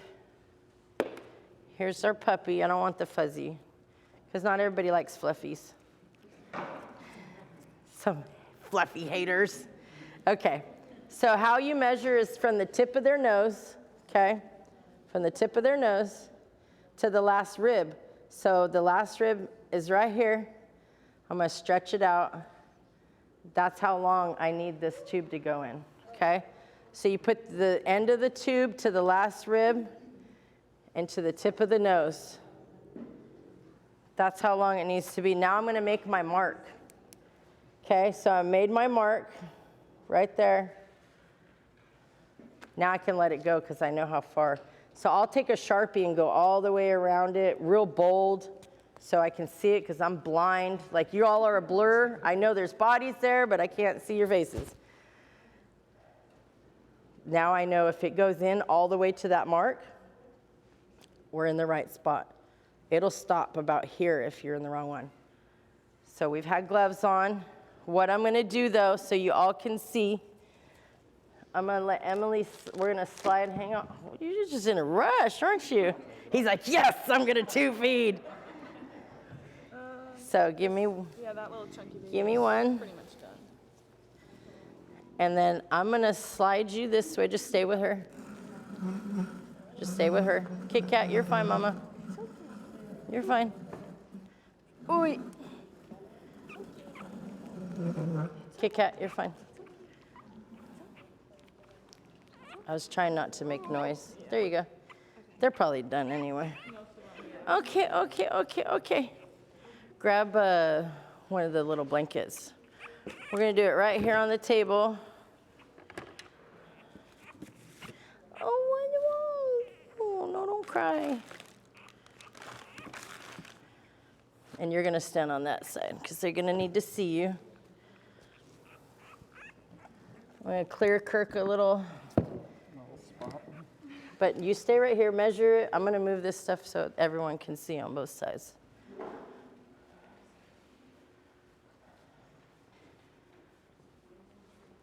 So he's making his mark. Don't lose my baby.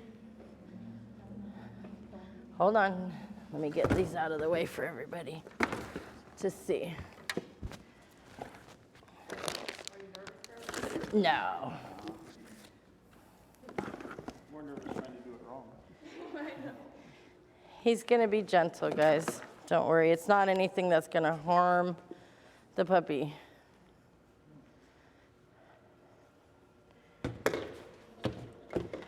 And I do want to go over formulas while he's preparing that. So some people think you can feed goat milk, this stuff, to newborn puppies. No, you should not feed this to newborn puppies.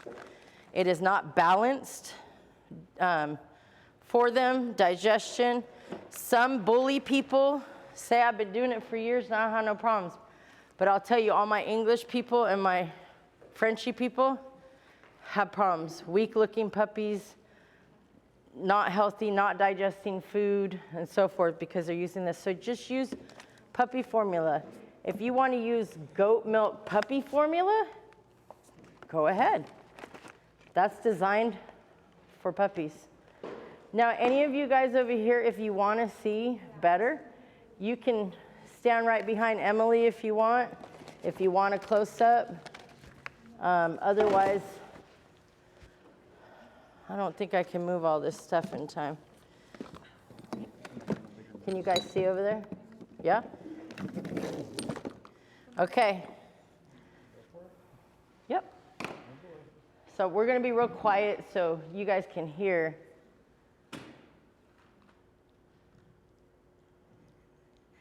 You're in the right hole. That's what I mean. I've never actually gone the wrong Here. way. So. Here, I'll do it the wrong one. There it went. We don't want to do it too many times. No, you were in the right hole. So, did you hear that coffee made though? That's what they're going to do if it's in the wrong hole. The only reason why he's coughing like that is because he swallowed it, and now he's like, get this out, I don't need it. But the minute you go to put that tube in there, and they go, you're wrong. Normally, you're not starting tube feeding at 3 weeks either. So Yeah. But there have been times when you get a flat-chested puppy or aspiration puppy that's weak and not nursing, you're going to have to do a puppy this old because they can't nurse.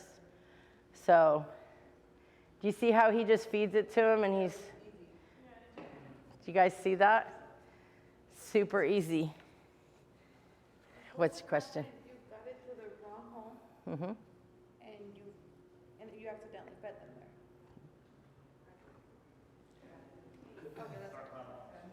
there. They generally, if you went like this, you just killed them. So what I tell people is, if you're worried that you're in the wrong one, give a little test bump, tiny, like a drop or two. So practice before you go and try to start tube feeding. Can I see that real quick? Mm-hmm. Draw out water. Take one and practice with water and learn the flow. So you see how slow I'm doing this? That's how slow I administer the milk. You can't just, Kirk and I have this all the time. He goes like this. And I'm like, slow down. I always worry about him regurgitating. And when you're first introducing and you're not knowing how much really that they're able to take, it's always better to do maybe half at first and then go up a little bit more the next feeding. Okay, they took that. Next feeding, I'm going to go up a little more and give it to them, and then to the amount that they should be eating. Because when they're nursing on mom, you don't know exactly how much they're getting. You know, so you don't know if they're taking in 6 cc's or 10 cc's at a time. So When you have to step in from a ICU case, you want to just do a little bit at a time and go on from there. So were you putting your thumb in there, like and sliding it through the left side? Yeah, just off to one side. Yeah. So I'm going to show you guys how I do it, just a little different technique. Kirk, I'm telling you, he's tube fed a million puppies. I'm the cautious one. So I'm going to do it more of like how you guys probably will and not just be like, no, no, no, eat it. So I'm going to do it on a different one, though, because I don't want to keep shoving a tube down. I'm probably this one, but, No, I'll get a different one. okay. Hi, Kit Kat Mama. Hi, my girl. Okay, so now we have another one. And I get down low because I'm blind. So I have them. I take them like this. I'm somebody who goes on one side. I like to do it on the left side of the mouth, okay? So I'll use my finger to open the mouth, to, like if they're gonna nurse, which they don't like the taste of the glove right now. Come here. So they're gonna fight you sometimes. And I go to one side, and then there's the noise. See? I'm in the wrong hole. Okay? That's as simple as it is. So pick a side and run it down. Now I was able to go all the way to my mark. So it went in. He just doesn't like it because he's 3 weeks old.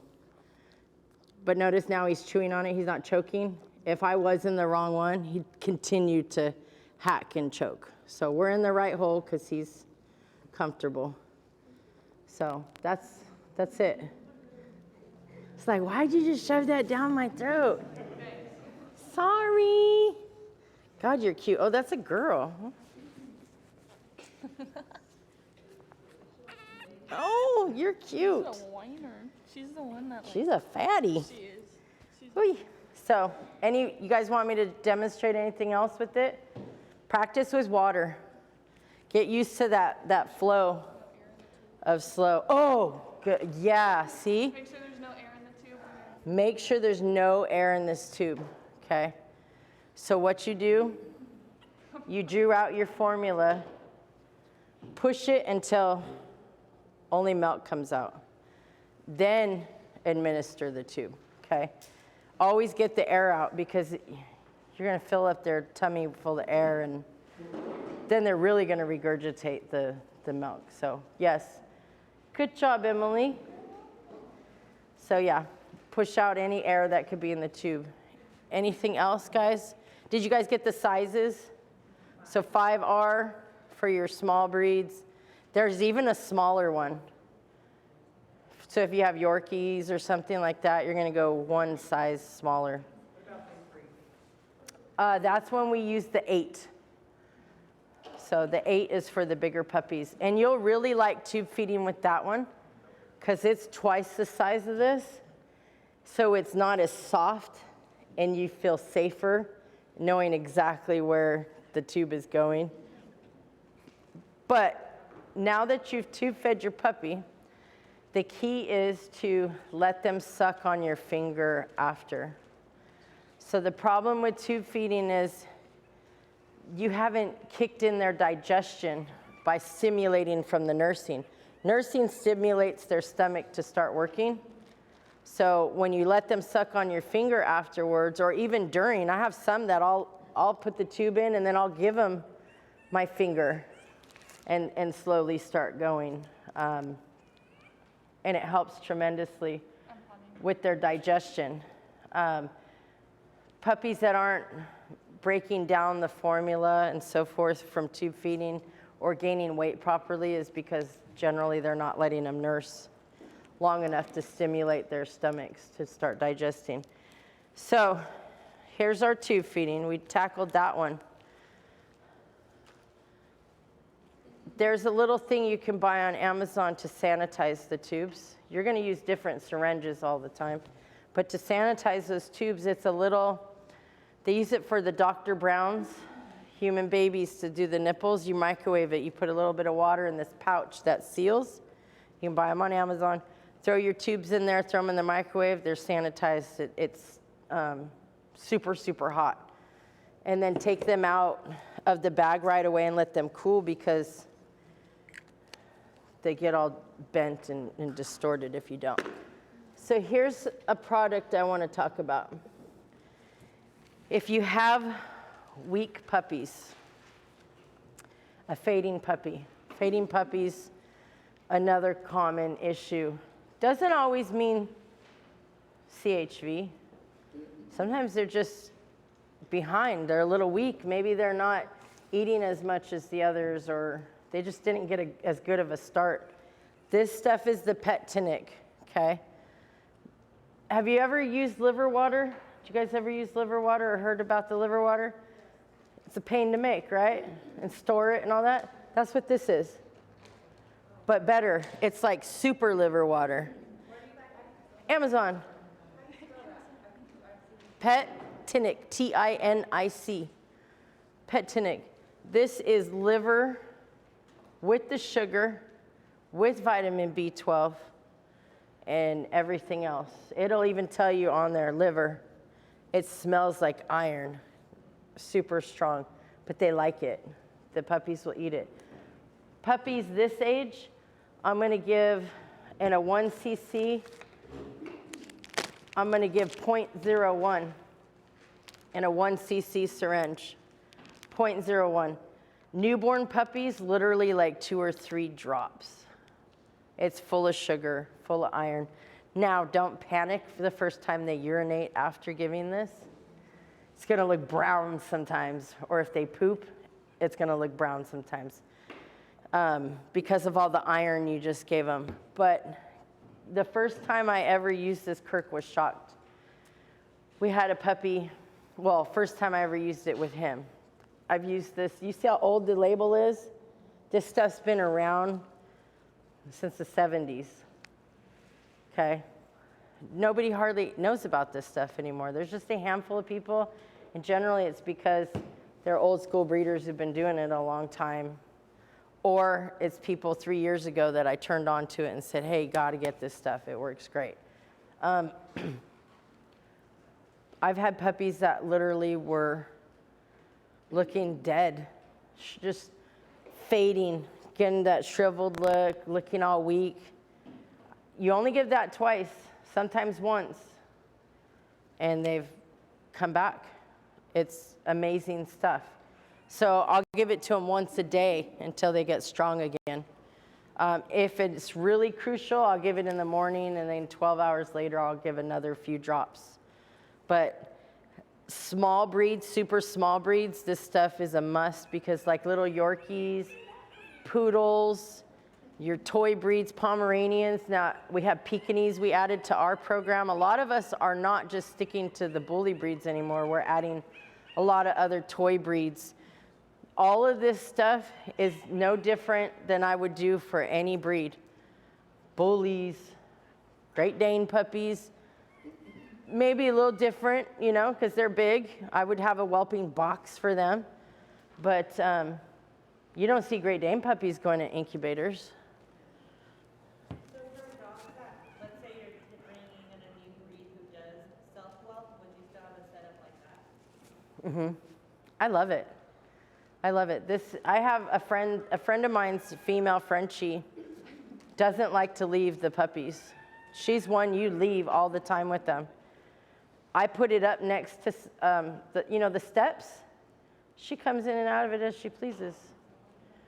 You know, the dog steps you can buy, in and out of it. But it's nice because I can sit in the chair and take care of her with her puppies without having to be like poor Emily right now on her knees. So, did you have a question?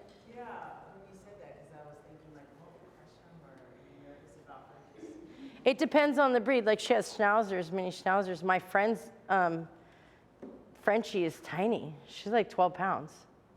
No different than a schnauzer or a Yorkie or a Pomeranian. Is there a time limit though when you let her just go in like that, or like? No, she self does it all. It's her dog. When I used to whelp for her, she just said, let her come in and out as she pleases. And I said, but you know I don't whelp on the ground. So we got this, you know, something she could come up and down. And you remember that one, what's her name, Molly? She lived in my reclining chair. I mean, she just in and out, easiest dog. I said, why do you even have me whelp for you? Oh, just to know that, you know, they're good. Well, this is the fastest, 1,000 a week ever. If they're fading at 3 weeks, how much are we? I would say 1.01. Yeah, at the age they're at right now, I do 0.01 of that. Anybody have any other questions before we go? 0.01 a day. Yeah, but if it's severe, twice a day. So this stuff is great.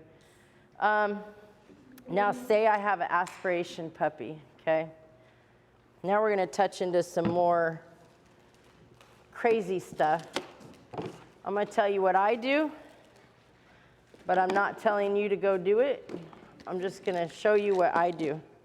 You kind of have to make up your own mind on, what you want to do with your dogs. These are just my techniques for my dogs. Do you want me to put them in the incubator? Maybe, I think she's cold because she doesn't Yeah. need a potty anymore. Okay, let me put her in there. Excuse me, one sec, guys.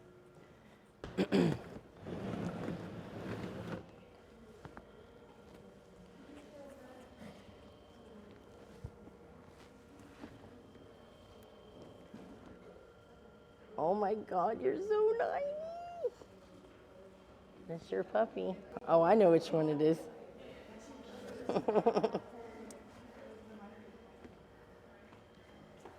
Okay. There we go. Everybody's set. Sorry, guys. Okay. Does anybody know the signs of aspiration pneumonia? Anybody? Have you ever experienced losing a puppy to aspiration? Nobody? So I always tell people when your puppies are eating, watch how they're breathing every time you feed. That way you know when something's off, okay?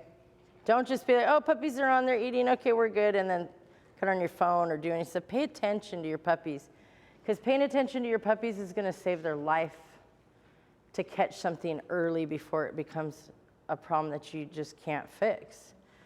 So a sign of aspiration is one, to me, the puppy didn't eat when I went to put it on. So I went to put my puppy on the mama. Puppy didn't want to eat. Puppy was it ate fine 2 hours ago. No problem. How many times have you heard somebody say that? Puppy was eating and last feeding was fine. Now nothing. It happens. Sometimes it's constipation. So I always say less is more. Go through a process of elimination. So my puppy's eating. I notice it's kind of breathing shallow like this, fast, rapid breaths. This is about the speed it goes. So I see him and it's not eating. Two things that means. It's either in pain, possibly constipation. 2, aspiration. That's the 2 common things I've seen. So I'm gonna potty the puppy. Well, it might be constipated, so let me see. Pooped fine, no problem. Tells me it's not constipated. So I'm gonna start my Clavamox. On a newborn puppy, I give 0.03 of Clavamox. Say it's these guys are about a pound now. I'm gonna give 0.6 to 0.8 on a 3-week-old. If I don't have Clavamox, a lot of people have this now, azithromycin. I have a few of my different brands, but these are the exact same product. It's azithromycin. This stuff's a little stronger, so you don't use the same amount. I'm gonna give about 0.4, 0.5 to these guys.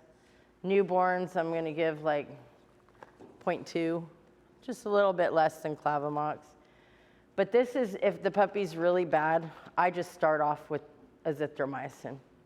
I don't do my Clavamox first. Clavamox is if I catch it real early, like say they just didn't eat that feeding and they're not constipated, I'll start them on this.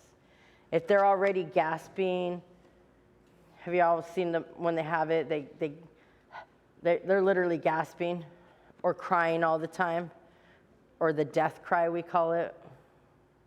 That one's no bueno. I will start them on the stronger medication. So say we're having a bad case of aspiration. I started them on my azithromycin. Puppy didn't eat, so I'm going to give it a little bit of Petinic.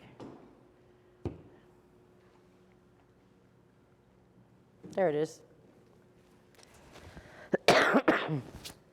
I moved it.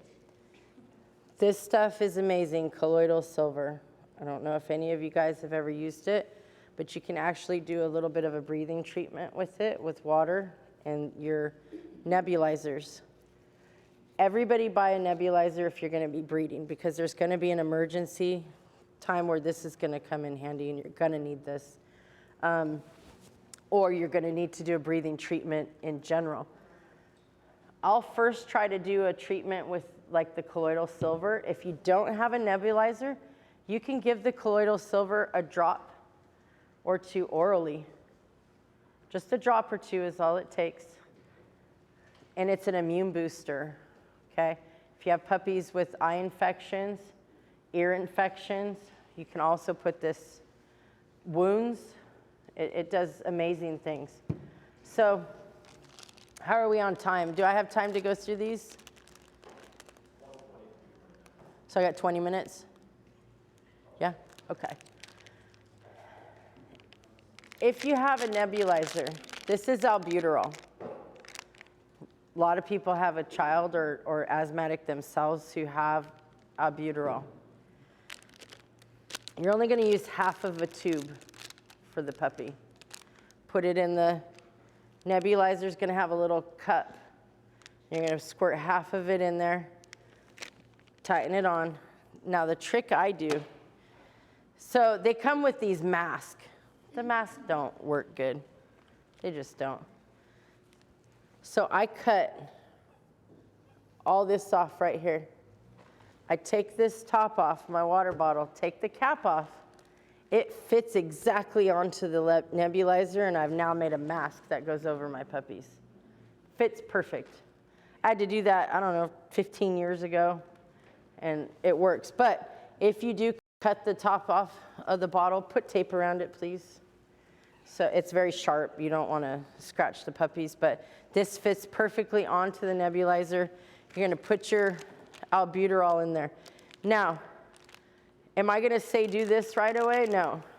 I'm going to say try to do your saline treatment with some colloidal silver first.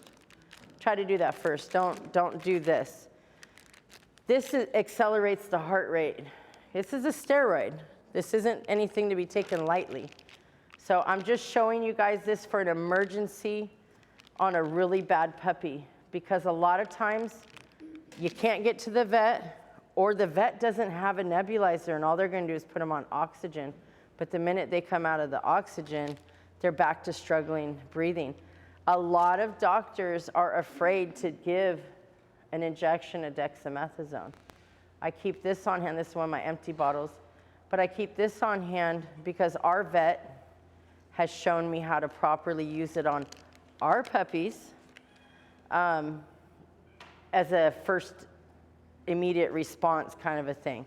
So I'm going to do one or the other. I'm either going to do this steroid or I'm going to do this steroid to help them out.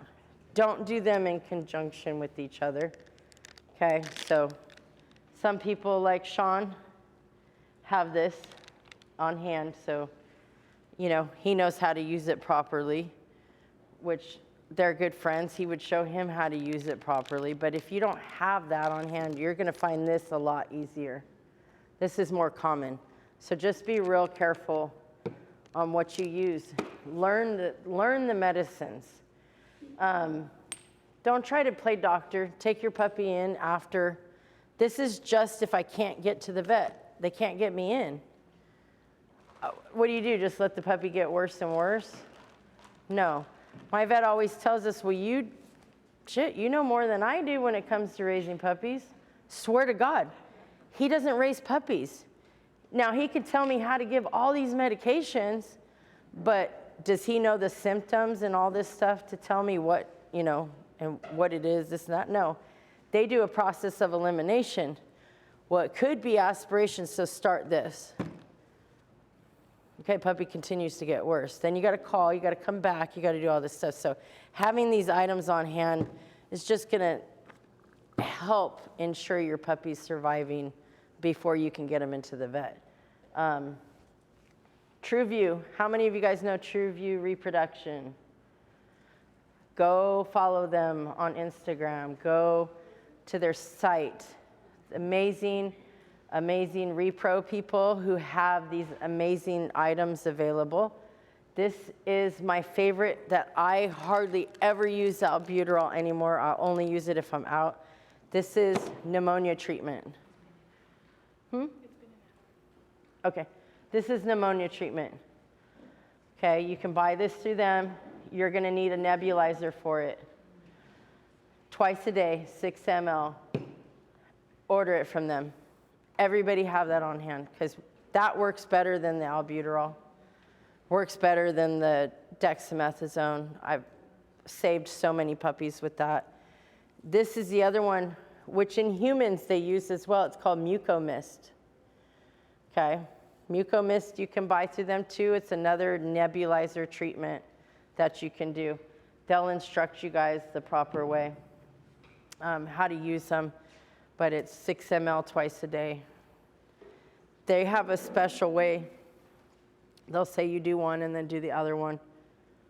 They also have another product. I don't have the bottle, so I'm not showing you guys, where you can use the 3 of them. So in conjunction with each other, huh? This one is Mucomist, and this one is called pneumonia treatment. This is their own product on this one. Mucomist they have for humans. These are good to have too. I don't use these for suctioning my puppies for milk, but I use these for other things. Like say I tube fed and they regurgitated. This is for oral, is what I use that one for. And then if you ever have to give injections to your puppies, get these really tiny diabetic syringes. These work great. I don't like shooting them with like a big 22 gauge needle. I hate hearing them cry doing it. And you have to be so careful. They're so tiny and you're picking up that little bit of skin. If I have to give fluids, I do this. So that's another thing. When to give fluids. If they're aspirated, if they're not eating, and you're not able to tube feed them, make sure they have fluids. You want to do IV fluids under the skin. That's crucial, especially too if puppies are constipated. The best thing to do is IV fluids under the skin, sub-Q.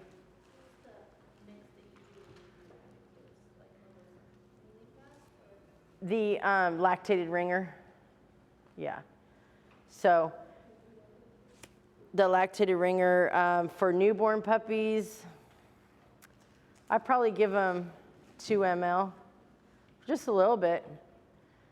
Bigger puppies like those 3-week-olds, 10 ml of it, and get them hydrated. And also mineral oil, have mineral oil on hand for constipated puppies. Please, people, stop doing enemas. Enemas is a last resort. Last resort. You can damage them, their intestines, rupture their intestines. So we've hit that hour mark. We're gonna take a 15-minute break. You guys stretch your legs, use the restroom, and then I'm gonna gather up the next step. Next step of items. How are they all doing?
put them on a low sodium food. A lot of your fish, dog foods are a low sodium. And that helps tremendously. My mentor that taught me when I started with English Bulldogs only fed a fish diet to his bulldogs. He never had a water puppy. I didn't do fish. We have bulldogs again. I'm probably still not going to do fish. We feed Nutrisource. It has probiotics. It seems my friend breeds English as well. Works good for her dogs. Works good for us. We don't have water puppies, so I'm going to stick to what works for us. If you guys are breeding and you're not having that problem, don't change your food. You're good. If you're experiencing water puppies, get them off that food. But there's different severities of water puppies. Some will just be, you ever see when people post their puppies when they're born, they're like, look at the head on this puppy. Big old round, thick puppy. It's water. It's not gonna look like that in a day or two. That goes away. So the trick to that is, let your vet know before he does the C-section to not tie off the umbilical cord. So when he first does the C-section, of course, clamp it, but don't tie it. Let the bleeding stop. They'll let go of it. The water will come out through the cord. The other trick is up the temperature. So the rest of my puppies are in here, but here's where my incubator comes in. So instead of like this one, we put it at 89 degrees, I'm gonna bump it to like 100 or 101. Because what happens when you get dehydrated? When you're in the heat. So you're gonna help get water off your puppies. Yeah, if you have one or two in the litter, separate those. Put them in the incubator with oxygen, because a lot of the problems with water puppies, what happens is the water goes to their lungs, okay? So it has to find a place to go, and it generally goes to the lung. I will start them on, again, my Clavamox. All three of these are Clavamox, in case that fluid is in the lungs. I don't want it to turn into bacterial pneumonia. So a lot of times when you're weaning puppies, they say they got aspiration pneumonia. It's really bacterial pneumonia because they got the food in their lungs that turned into bacteria.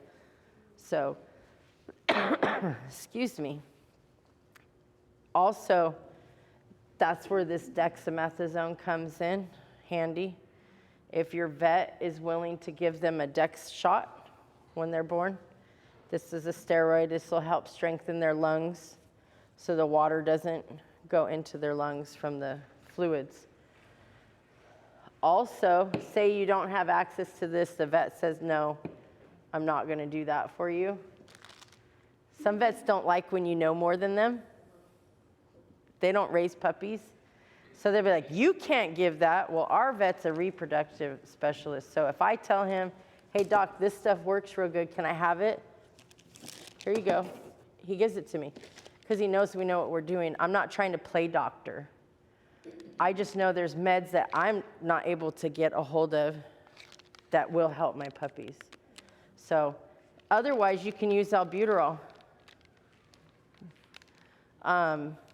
Give them a breathing treatment. It's a steroid, another form of steroid. So if I can't use the Dex, I'm going to give them a breathing treatment of albuterol. Somebody did ask online, how often can you do the breathing treatment?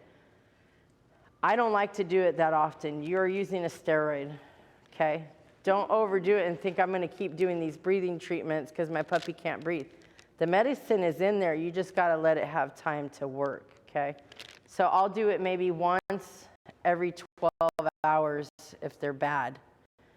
But if it's the beginning stages and they're having a little bit of labored breathing, I just do the one time and start the antibiotics and continue to watch them. That's what we do for water puppies if we have one. Oh, they're swollen, lots of water. You can definitely, in their little legs, their legs will be really fat with water. Their belly, you can sometimes see the water under the skin. And the other trick is potty them, constantly potty them.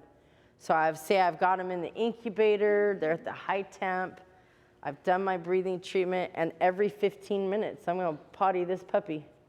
I'm gonna keep making sure it goes pee, and goes pee, and goes pee. And that's also, I'm gonna check to see if the fluids are draining from the umbilical cord. So generally the albuterol or the Dex helps increase that to go a little faster to drip that fluid out the cord. So there's that one. Is there like a high death rate for the water puppies, or? If they're severe, the vet's not even gonna let them go. They're a blob. They look like a hippo. They don't even look like anything you've ever seen. Have you ever seen the blimps where they're like this? That's what they look like. They're just a big cartoon character, you know, like a walrus or something. It's crazy. Those aren't gonna survive, generally. Although Sean, have you heard his story? I've heard a couple of them. He has saved them. That's not common. I haven't experienced one that bad, but he has been able to save, I think, 1 or 2 like that. But most vets aren't even gonna send them home with you because once they're come out of the sac, they instantly drowned. They're so full of fluid. But if they're breathing, they will ask you, do you wanna take it home and try? Try. That's a good time to learn tube feeding. Serious, if you have a puppy that the odds are against it, you're gonna fight for that puppy to live, that's the time to try to learn to do those things so you're already not having high expectations of the puppy surviving, but you're still trying to save it, so. Any other questions on the water puppies? We good online, Kurt, for questions? Okay. Now, my dear friend Summer, who's so good at keeping me on track over the internet, Summer. Calcium. So sometimes when your moms come home, they're shaking. They got the tremors from the anesthesia and because they got the Pitocin shot. Not Pitocin, that's human medication, sorry guys. Oxytocin shot. It's gonna make their uterus contract and make those hormones hurry up and milk come in. So a lot of the vets are gonna give them a oxytocin shot to bring in the milk because we artificially took the puppies without them being in full labor. So that kicks everything in. But calcium's your best friend for your dog. She needed it really bad. She had the tremors and shaking for a few days after the puppies were born. So every feeding, I administered, directions are on here, how much to give. This one is Calzorb. The other one is called, what's it called? This brand, where is it? I forget the name of it. Calzorb is this one, but this, Oracal. I couldn't think, I was brain dead. Did I bring one? No. So there's another brand called Oracal that you can use as well. Every feeding, every 2 hours, I give the calcium until the tremors subside. Okay, and this is gonna help their milk production as well. So a lot of times, you know how we were talking earlier, the mom's not having milk? This will help them produce milk. This will also help them with the tremors. Okay, so every feeding, administer the recommended amount per tube. This one I don't use as often. I do keep this one because it's cheaper and sometimes they're out of the other one. Works just as good, except my dogs don't like it. They tend to foam at the mouth with this one, but if I'm out of the other one, this is what I'll use. They eat the paste one, no problem. This gel they don't care for. So, Clavamox. Who was it who asked me about the pills? Somebody came up and asked me, she might have left. So Clavamox is safe to give your moms when they're nursing if she has an infection or, okay, so the bloody discharge. You ever seen them where sometimes it turns real brown instead of staying red? I like to start them on this. Or the amoxicillin, but this is better. It's stronger. This just helps clean that out, the bacteria that builds up in the uterus. So use it as needed. Is that given by a vet or you can? Yeah, Clavamox. This is the pill form of this.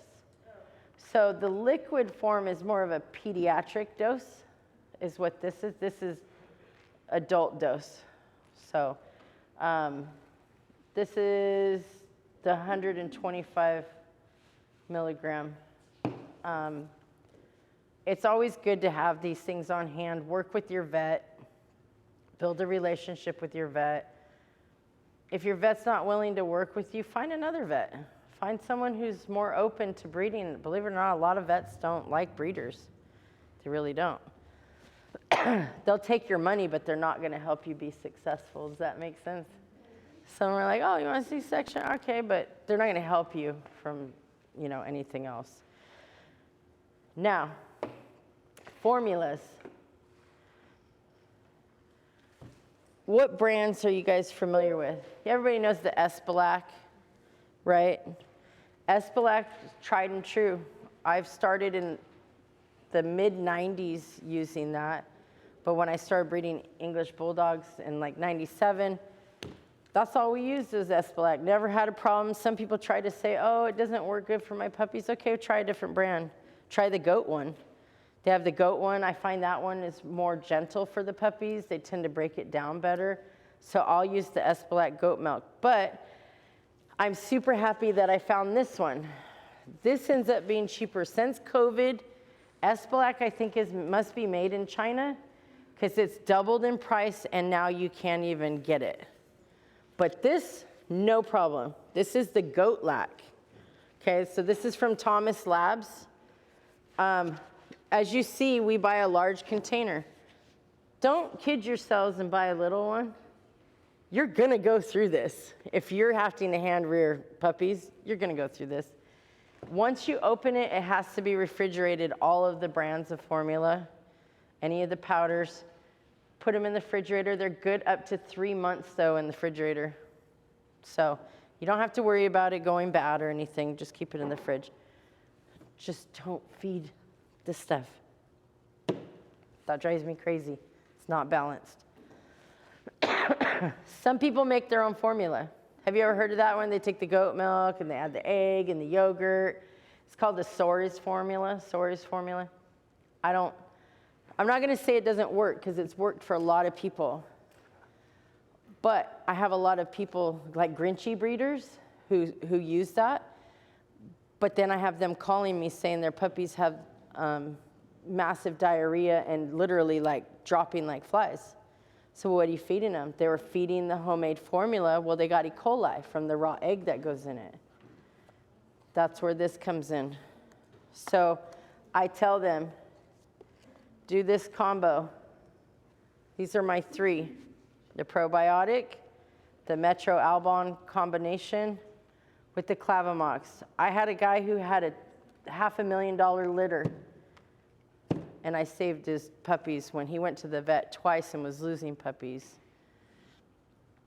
with these 3 things because it was the homemade formula and they got E. coli.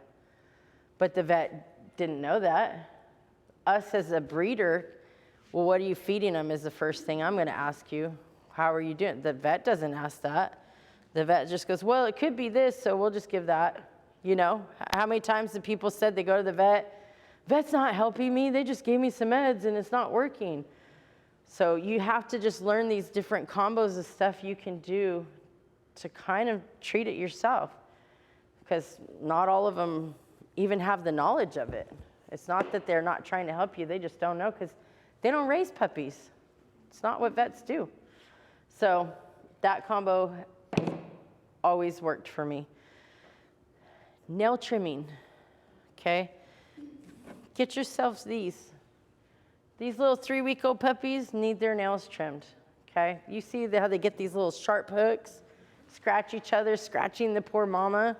So at about 3 weeks old, I will do this now. The trick is do it after they've eaten and they're milk drunk and passed out. Don't try to do it when hold them and they're, wait till they're sleeping. And you literally can just grab their little paws while they're passed out in their incubator or their playpen or whatever and just do the nails. But make sure you have this on hand. That's the septic powder. It's a quick stop for the blood. It's a powder. So if you accidentally cut one too short, put this powder on the nail and it's going to stop the bleeding. Some of you guys will like this next tip. DNA testing. How many have to DNA test their dogs here for color? Okay. What age do you do your DNA testing?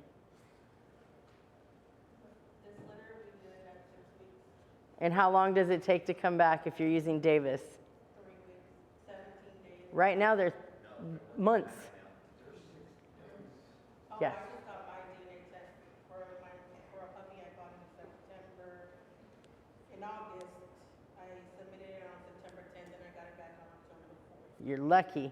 They've been telling everybody they're like a couple months behind right now. Well, she tried to do UC Davis and they're not accepting new clients. New clients, yeah. New clients, they're not taking. So animal genetics is great. We use animal genetics. Some people use Embark. That's another one. I've never used them, so I can't say anything about them, but we just use animal genetics. So animal genetics, in a week, you can have your DNA back. But the common mistake people make is, oh, my puppies are nursing. Oh, I need to do the DNA. Swab them. Well, now you got mom's DNA, other puppies' DNA. It's not the right DNA. So here's a trick I'll show you guys. When your puppies are born, order your kits ahead of time. Okay, order your DNA kits ahead of time. The oral cheek swab, or you can buy the little, or not buy, but they give them to you for free, the little squares, okay, of paper. And they have the corners of them where you're going to put blood. Sure, yeah. I should have brought them out of mine. I got a whole envelope. They're free, guys. If you contact Animal Genetics, they will send you 50 of them. If you want 50 kits, you can have 50 kits. They're just going to mail them to you free of charge. But when your puppies are born, before you even give them the nursemaid, the trick is, where she's going to grab the little stick, is one by one as you grab your puppies, swab their mouths, the newborns. Swab them really good, get the inner cheek, the roof of the mouth, but you have to make sure they're identifiable. Okay, so I have a lilac, I have a chocolate, but if they're all lilac and tans, what do? Take some nail polish, put it on the top of their head. This is the green one, this is the purple one, this is the blue one. Grab rainbows, thank you. Rainbows of different nail polishes. It's not gonna hurt them to put on the hair, you're not putting on the skin, and keep up with them until their DNA comes back. You can put your collars on and know who they are, but you can swab them with these wonderful little cheek swabs right when they're born. I have a friend who does it all the time. DNA's never been wrong. She taught me the trick. I can't take credit for it. Oops, she taught me. I was like, really? Brand new? She's like, yeah, I'm back in a week. I get people asking me all the time, what's their DNA? I don't know. I gotta wait, I gotta wait till they're older because I really don't want to separate 8 puppies, So I'm just waiting till I can either do the nails, which this is your other option if I really want to know sooner. I won't use these to do it. I'll use human toenail clippers, not the finger ones. You want the big ones, the toenail clippers. And they have these little corners you want to put blood in to take the DNA. So I'll cut the dew claw. You can cut the nail really short and draw the blood and fill it in here. Or if you're really not someone who's squeamish, when they're born, you can cut their dew claws. You have to do it before they're 3 days old. So from 1 to 3 days old. Can you show us how to do that? Like, if It's pretty simple. So you have the puppies, you know, the dew claw. You take the human nail clipper, put it flush. You know how they're curved for the toenail clipper? Make sure you felt the joint first. There's a little bone. And you get it up there, snip. They don't even cry. Snip it, put your septic powder, put the powder on it, super glue after that. You put, That's for the whole dew claw. Yeah, you can remove their dew claws. I used to do all my standard poodles when I bred standard poodles and boxers, right when they were born. That's how an old school breeder taught me. Toenail trimmers, because they're bigger, and you get the joint flush. So you're gonna get it flush with it. Snip. They don't cry. Don't go slow, because you're like, ooh, you know, scared. If you don't do it, go to the vet and have them done. But if you're not scared to do it, snip, put your quick stop powder, then put your super glue, a good amount of super glue. Then you take the dew claw, I lost my little envelope, oh, here it is, and stick it in here. And you send your dew claws in. Then you don't even have to cut the nail. They do dew claw DNA too. So that's another option of how to do it. I used to have to do the tails and dew claws. Because you have to do the tails on the schnauzers, huh? Yeah, and I have another Schnauzer breeder in series. Does she do them for you? She does her own, but she's been breeding one Schnauzer for way longer than I have been. Yeah. She's like, I do all mine. Tails are easy. Yeah, she's like, I cut it, leave it. You get the big shear scissors, like shears. You can buy them at Tractor Supply. They're super sharp. Not literally like pruning shears. I call them, they're scissors, but I call them shears because they're so sharp. You get the surgical clamps. You know how long the tails are supposed to be. Put the surgical clamp in between the vertebrae. So you're feeling the tail, okay, here it is. I clamp it. It cuts the blood flow off. They don't really have blood flow at a couple days old. You have to do this between 2 and 3 days old if you ever do them at home. If not, take them to the vet and have it done. I was just going to ask that. The vet says 3 to 5 days, but you're saying. Yeah, the vet after a home job, you're going to do 2 to 3. So do it at home between 2 and 3 days old. For the vet, it's going to do it 5 to 7 days old because they give a little sometimes anesthesia to them locally, you know, to numb it. Some of them do. But if you can do it with yourself that 2nd and 3rd day, they don't cry. So they cry more for the surgical clamp, and that's it. Then it's numb. You take your scissors, snip, don't take the clamp off. Then you put your powder, super glue, make your skin all nice and pretty for a good closure, then super glue it again, remove the clamp. That's it. Don't even cry. Trust me, the first time I did it, I was like, oh God, I was terrified. They're gonna cry, they're gonna scream. And then they're like, don't go slow. It's gotta be a clean, quick motion. And now I'm not afraid to do it, but yeah, it's scream. I'm not telling you guys to start doing this stuff, but it's good to know different options, different things you can do. And as you become more of a professional breeder, there's going to be times where you have to do these things for your breeds on your own. So it's just, at least it's good to know the proper way to do it if that time ever happens. I didn't open it. So I know that my online people are probably like, you're so bad. I can't see them. Do you keep your newborns feeding on mommy before you take them home? Good question. If my mom doesn't have a lot of milk, I'll put them on there 45 minutes to an hour. I want to stimulate. It makes the oxytocin kick in for your mom and so forth. So say your vet, here's a good thing. We check our moms before they have their C-section for milk. So we're checking to see if they have milk. If they have milk and we've let them kind of go into early pre-labor. You guys know what early pre-labor is? The temp drop, a little bit of panting. They're not in full-blown labor, but like a pre-labor. The oxytocin and hormones are already going, so we don't do the shot.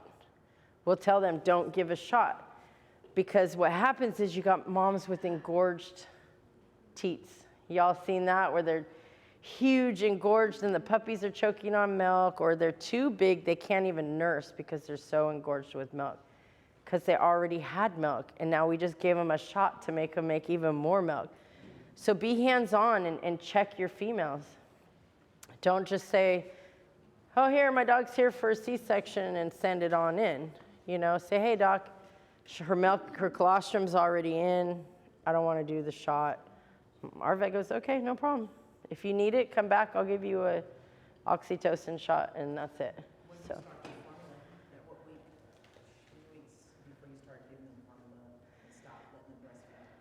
I never do. They nurse the whole time. How old are those pups, Kirk, that I just weaned? 5 weeks, 6 weeks? Yeah. Yeah, I'll let them nurse as long as possible. That's immunities. Now, I will start introducing food, which that's the next phase we're going to go into after a couple more things I want to touch on. I let them feed as much as possible on the mom if they're not engorged with milk. Now, if they have too much milk, you got to slow down the feeding because it'll slow down the milk production. Okay, so if you're pumping the milk off of them, what happens? They're going to make more milk. So just do compresses, hot and cold compresses to kind of keep them from getting mastitis, help relieve some of the pressure. You can manually just relieve a little bit, but don't like milk them all the way down to nothing. Now, if they have mastitis, then you want to really get that out of their system. And that's when you have to hand feed your puppies. So that's where the formula comes in if you have to take over, because they shouldn't be nursing on mom if she's got infected milk.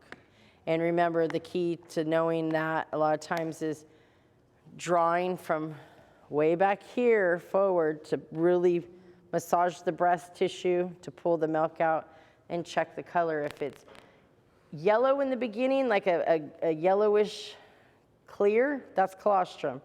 If it's green pussy, like if you pop a zit, that's mastitis.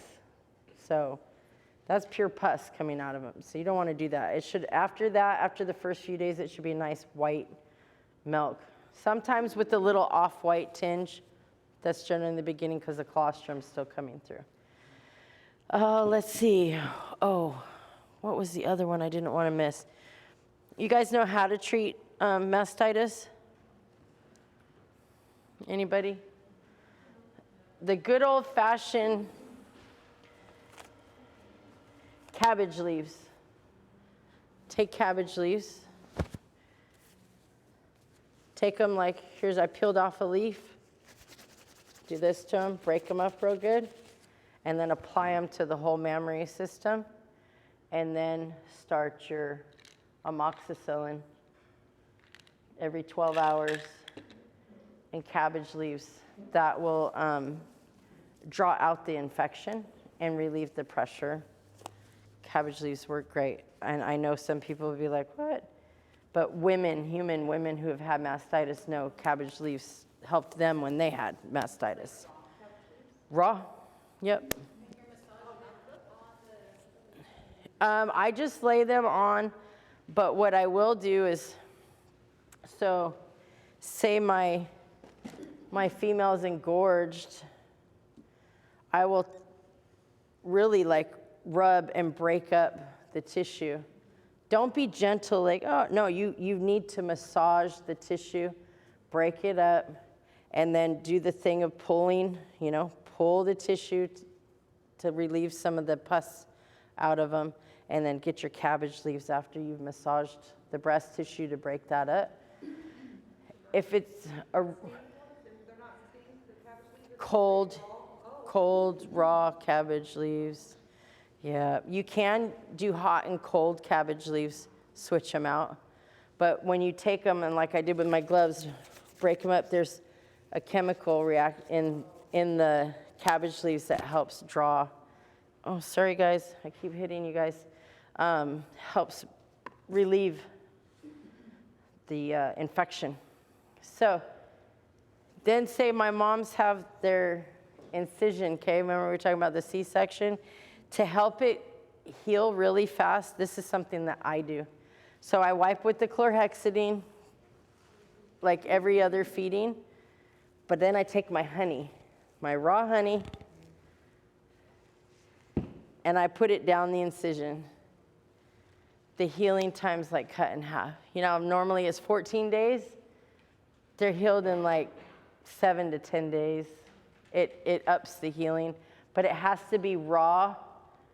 This is straight from the beekeeper, raw organic honey. I had a dog that got hit by a car, but the car just clipped her, like the bumper. She just got clear of it, and it filleted her.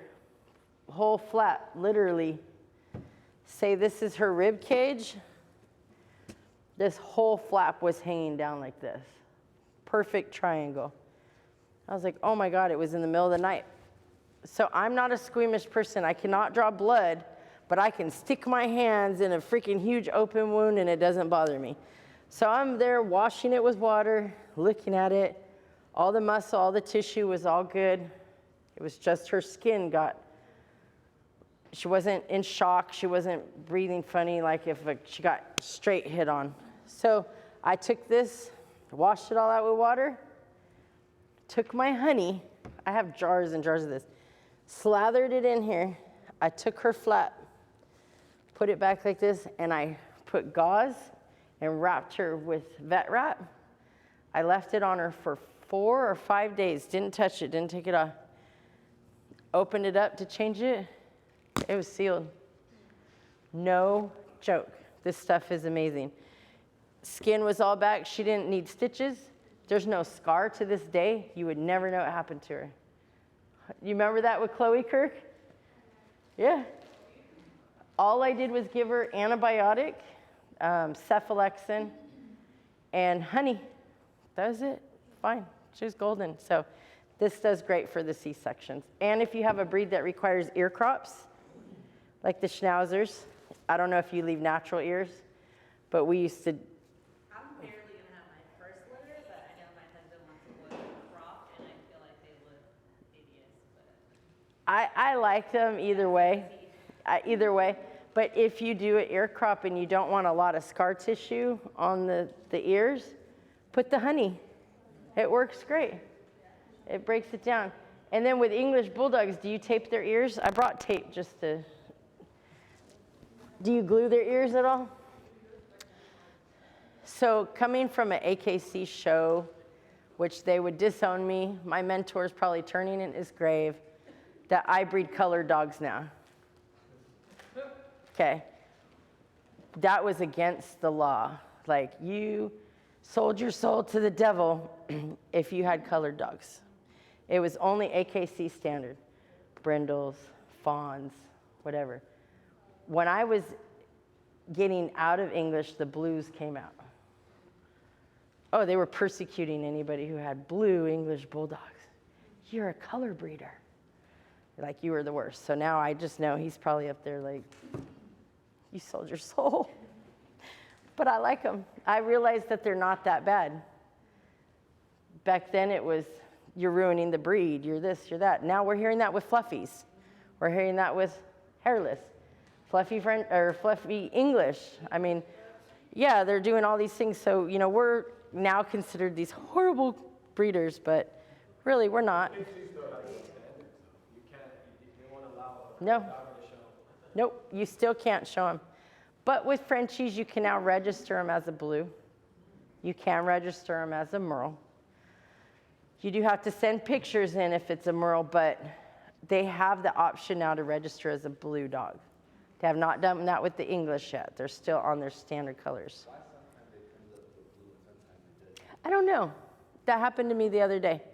I registered one of our dogs and it wasn't on there, and I wanted to put that, and I couldn't. So, yeah, you can write it in, but I do all of them online. Everything I do now is online. I'm impatient, and I don't like filling out a bunch of stuff, so they email us even the papers now. It's so much easier, but Frenchie's ears. A lot of people are like, oh, the ears aren't standing up. So I use sports tape. That's all this is. Give them some calcium. You can give them Knox gelatin. You know, the plain gelatin, no flavor. The orange box you buy in the baking section, Knox gelatin. You can mix that and put that in their food to help their ears stand up. But a lot of times it's when they're teething and they get calcium depleted, so give them some calcium paste. That'll help. You can give them Tums, like Tums for acid indigestion. You can crunch those up and put them in their food. That'll help as well. But most of the time, I just fold the ears. So the ears are floppy. You just take them, stand them up, and fold them into each other, like so, and then wrap. Not super tight, but you're gonna wanna wrap them, and automatically look at even this stuffed animal when they're gonna stand up. So just take them, fold them, and pinch them, tape them. After 8 weeks. Sometimes you can do it a little sooner just to help, and then the next morning they're up. Sometimes they just need a little jump start. Simple. What was that other question, Kirk, someone was asking before I move on to mush and weaning? Or did I touch base on it? Everybody's good? Okay. Oh, milk production on your females if she's not having a lot of milk. Old trick I use, hamburger. Ground beef, cook it up, feed it to them. I know I said the vanilla ice cream earlier, but ground beef, don't know what it is. I guess it's the high fat or something to it, but when they're really picky and they don't want to eat after delivery sometimes, just ground beef. Don't make the mistake and while your female's pregnant, feed them yogurt and cottage cheese and all that stuff. They do not need the extra calcium when they're pregnant. You actually cause more harm than good with that. So don't give them that. Wait till after they deliver the puppies and you want to give them that. Cottage cheese, Greek yogurt, whatever, great. Eggs are good too. You want to give them some eggs to help with their milk. Like I said earlier, oatmeal cream pies don't work for me. Hamburger is the best one I've ever found. Instantly, those females start making milk. So who thinks that mush recipes are hard? Like there's a million recipes out there that people have. I'm simple. Here's my 3 things. And I start the mush at about 3 weeks old, okay? This is it. I'm gonna clear these. Yep. At about 3 weeks old, if they are still hungry and my mom is like wanting to get up, now it's time to start offering mush to your puppies. These guys, I was gonna try to start them today, but because I haven't got to see them, Emily's been raising them, so I don't think they're quite ready. Bigger litters tend to go a little further out. Like on English, you ever have that problem? You can't start them at 3 weeks, you gotta wait till like 4 weeks, or do you guys start them at 3 weeks right away? We haven't had them first 8 weeks. You haven't had them yet? Oh, okay, so you'll see if they have a big litter, some of the larger breed litters go 2 ways. Bullies, 3 weeks old, they tend to be ready. They're ready to eat mush. But your Frenchies and your English, I don't think they were blessed with the smart stick sometimes. They tend to be a little bit slower figuring it out. So what I do is I'll make my mush. Always use the hot water, okay? But I take nothing fancy. This is what I buy. This is chicken soup for the soul. Chicken, turkey, duck, pate. So, 4 dogs, puppy. Puppy. This is turkey, duck, chicken. It's a poultry. This is all they have to offer. They don't have a beef or a venison or rabbit or anything. They what? We don't feed the schnauzers like chicken. Any chicken? Yeah, so you can probably buy an adult beef food, but make sure you buy a ground version. And you could put it in the blender to thin it down.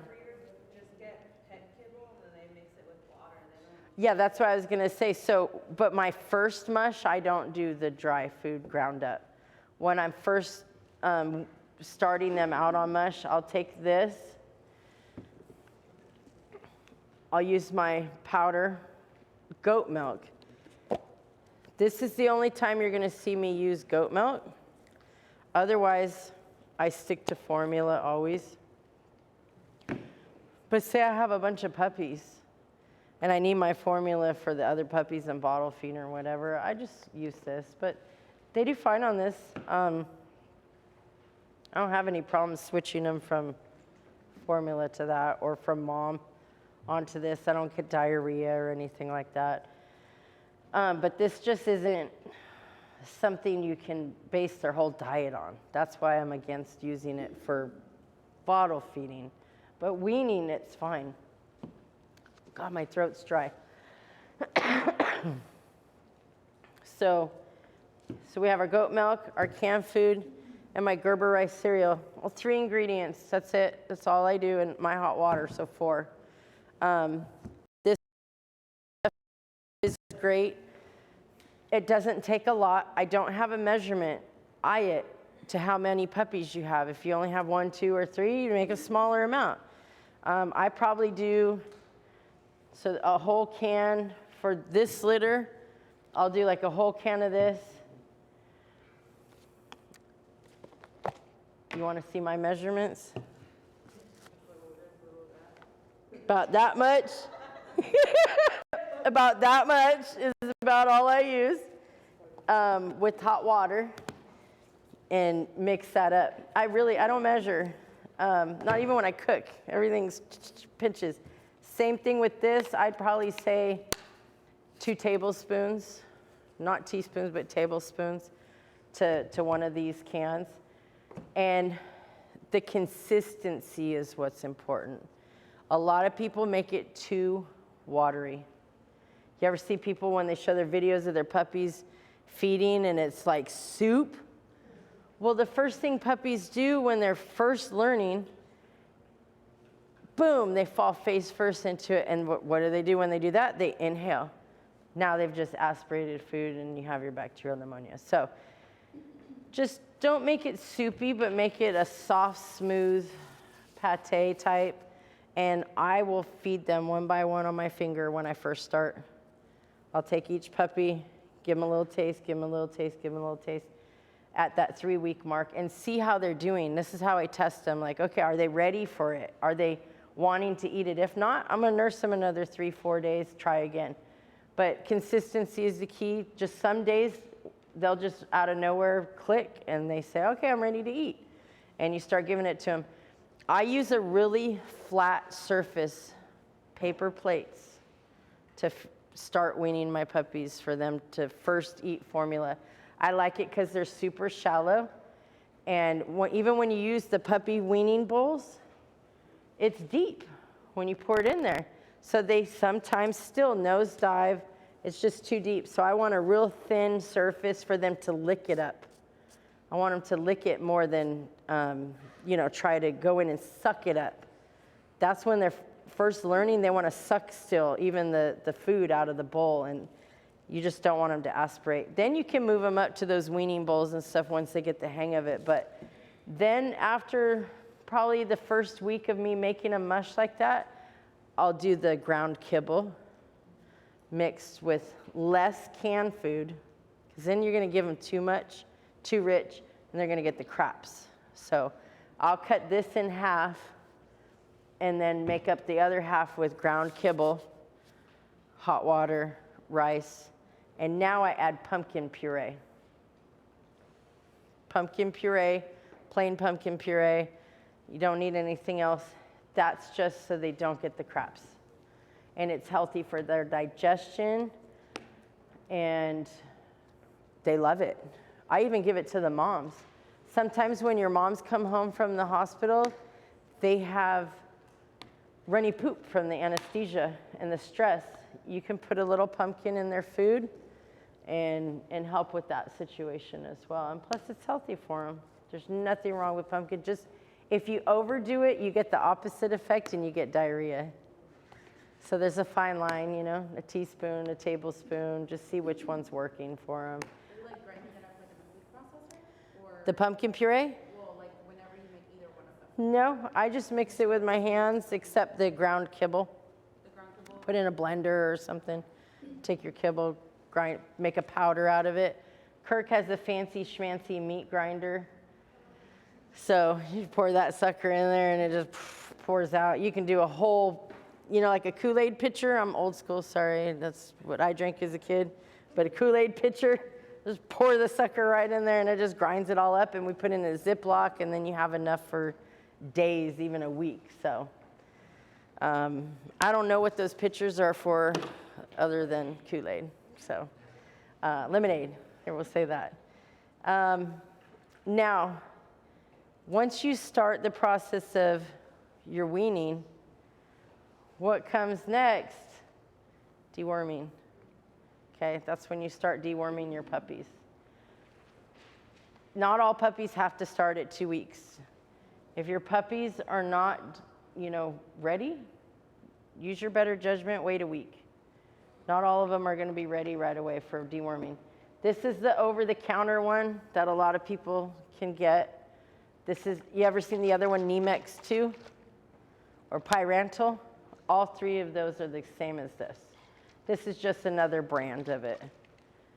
See, Pyrantel Pomate, it says on the same bottle. About deworming, how do you know if your puppy is going to be ready to deworm or not? If they seem like they are thriving and they're eating their mush and all that, go ahead and deworm them. If their poop is nice and normal and no issues, wait till they're 3 weeks. They're not having any issues. If you're seeing nasty poop, you know, do it at 2 weeks. Yeah, you judge their poop. Their poop will tell you everything. If they're not feeling good, you're going to see it in their poop. If they're not gaining weight properly, like that, remember we were saying that no fat to them, deworm them at that 2 week mark because they probably have roundworms and it's taking the nutrient. Yeah, the smell, they'll have a acidity, kind of almost like an irony poop as well because it's blood from the worms. So that's when you're going to want to start your deworming. Now, here's something that a lot of people find a little bit controversial with me. I don't start my shots right away. We live in the country. I don't have other dogs there. I don't have people there. It's just our dogs. We're very careful about sanitation with going to public places and bringing things back, you know, sprayer shoes, all that good stuff. But I don't start shots till 8 weeks old. My vet, back when I started, went to Europe and he said, took this class, they found that it's safer to start older than younger. Use your judgment. If you want to start your puppy's shots at 6 weeks old because you're vet and that's the way you do it, do it. We start them at 8 weeks old. If I'm keeping them, sometimes I don't start them till 12 weeks old. Sometimes later. I know some will be like, what? When you do puppies really young, how many shots do you have to give them? 4 to 5 sets of shots. If you start young and they just tell you to give the Neopar, which is before Parvo, that's at 6 weeks. Then they tell you to do the Parvo at 8 weeks, and then you got to do 4 of those. Your they say you're building their immune system, but my vet never agreed with that. So we always started at 8 weeks, but they need less shots the older they are when you start them. Why is that? Their immune system's stronger. You know what I mean? So I'll start them 8 weeks, sometimes 12 weeks. If you're reselling them, no, you're not going to do that. People are going to want shots, you know, for their puppies at 8 weeks or 6 weeks. But breeding really small toy breeds for my people who are on here, a lot of times they don't measure out the amount for a toy breed. What if I have a little 1-2 pound Yorkie? I'm giving them the same amount of giving a large breed dog. So give half of it. You know, it literally doesn't take a whole thing, even for, say, my Frenchie puppies. I could take one shot and divide it into 3 and get the same result. So they don't measure it, you know, for the breed. So use your judgment. I do. Yeah. I just order them. You can go on Revival, order trays of them. They are so simple. If anybody is afraid of giving shots, don't be. I have boxes of these. You pick up the skin. It's the easiest thing ever. Pick up the skin and make a tent. Okay, just make a little tent, a little teepee. Take this needle, go flush with the back. Boop, right when the tip goes in. Boom, pull it out, I'm done. That's it. You're not going in a muscle, you're not going down, it needs to be level. Pull up the skin, boom, done. That's all. So you do your shots at home. How do your clients, Know what I'm doing? yeah, like, are they okay with that? Do they? Oh yeah. So you can order these on Amazon, Revival. 2 different brands. See, that says Revival on the back. There's no different. I'm taking the label. If you ever look on the shots, when you buy the shots, there's a peel, and you put them in these little squares and the date. That tells the vet exactly what you gave them. The important thing when you're doing the shots at home is that they stayed at a proper temperature the whole time. So if you bought your shots, if you know I'm going to go buy shots today, take a cold pack with you and one of those thermal ice boxes, you know, ice chest, the canvas one, lunchbox, whatever. Put your cold pack in there and put your shots in that when you transport and buy them. That's the main thing. And don't do it in the sun. There's people I see take the trays because they use these people who are doing services, and they'll go, oh yeah, I'll come to your house and I'll DNA test your dogs, I'll give shots, I'll do PGs, whatever. And they put the tray of shots on the hood of their car or whatever, right in the sun. You're killing all the bacteria. You're killing them. They don't do the UV rays. So don't put them in direct sunlight. Keep them out of the sun. Do it in the house. Give your shots. I've never taken my dogs to the vet for shots in all my years, except when I had to transport a dog out to Hawaii. I had to get shots done to the vet. But my vet took my record and put it onto the record that they had and was my proof of vaccines. That's what I was going to ask. A lot of vets, especially around here, because I've called and asked, they won't take at-home vaccines as a proof, and they're going to want to restart a puppy all over. Who are you going to? So That's far, the I've got no. I'm just literally calling to research, and everyone's like, oh, no, we don't take it. We have to restart. And we do 5 carboys here, we do 3 here. So we want to take the money. Yeah. Yeah. Yeah. Because I haven't found a place that I wanted to take the American Pet Clinic is who we use. No, that's the hospital. Yeah, the clinic's in series. And I take in my shot record and say, this is what I've given. Doo-doo-doo-doo. They write it in.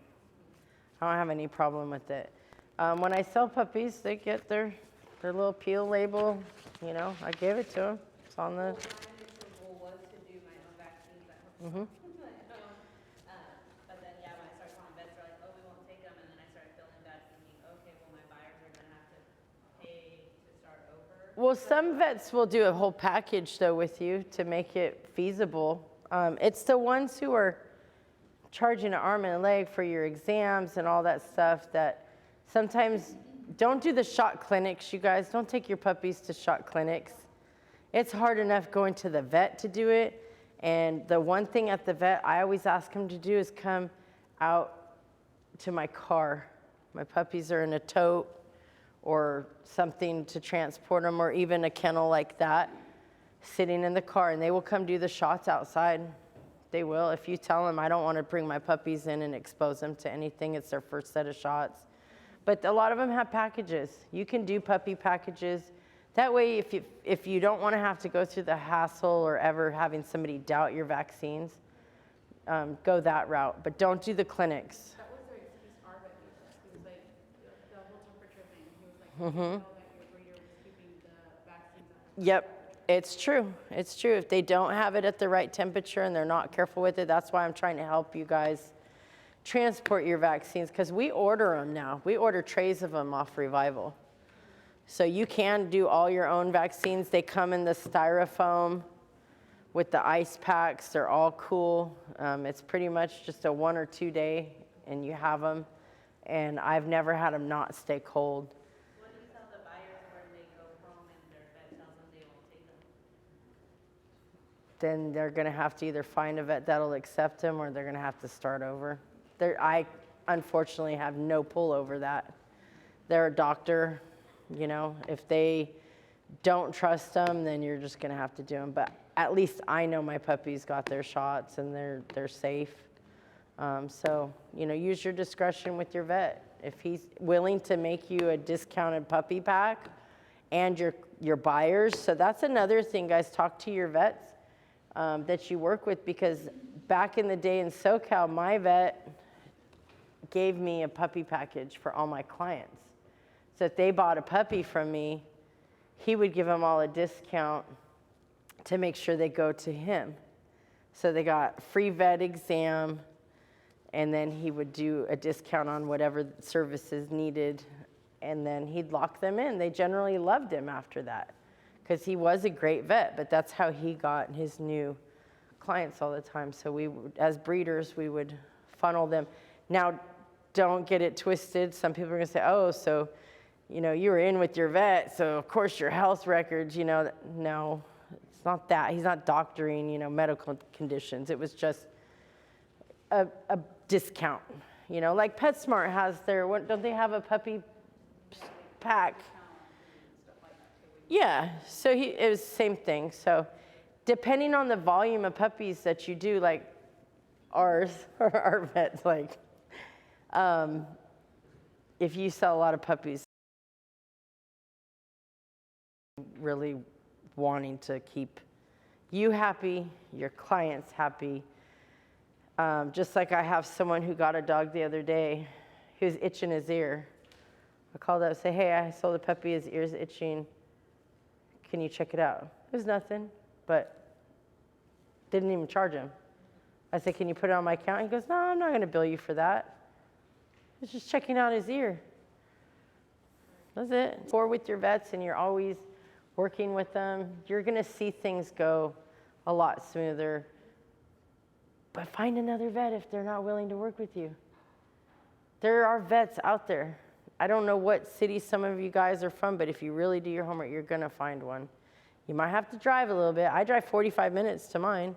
He's not right around the corner. You know, I do drive to him, but it's worth it. And now they don't open on the weekends, so C-sections. You guys all have your vets lined up for your C-sections? I know you guys got to find a vet still, huh, to work with. We found one, but we're still doing research on it because they're saying that people are saying that they still haven't done something like that. That 2 people and then they had x-rays done and then they came out with that stuff. Now, see, guys? Yeah, so that happens a lot.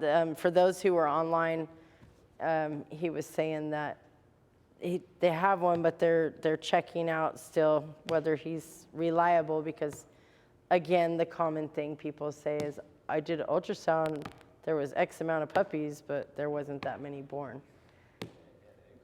Yeah, X-ray, okay.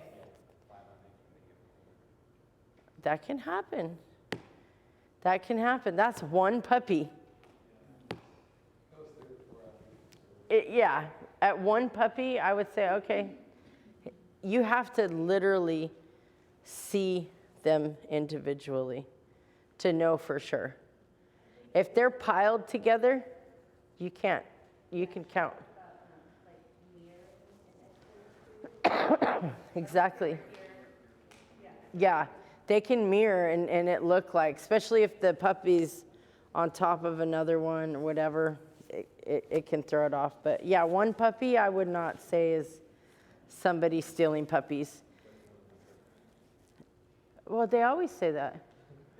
My vet had a whole thing that everybody knows about, if you guys remember, the puppy stealing thing. Did you remember hearing about that? That's my vet. We took her in, and I ultrasounded her and only saw 4. How many puppies do I have in there? I have 8.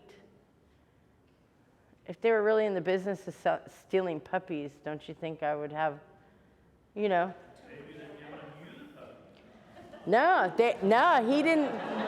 Hey, no. That's what we're going to talk about. That happened. No, I got accused of that. No joke. You guys, this person who spread this rumor is somebody who doesn't like me. We used to be friends. We're no longer friends.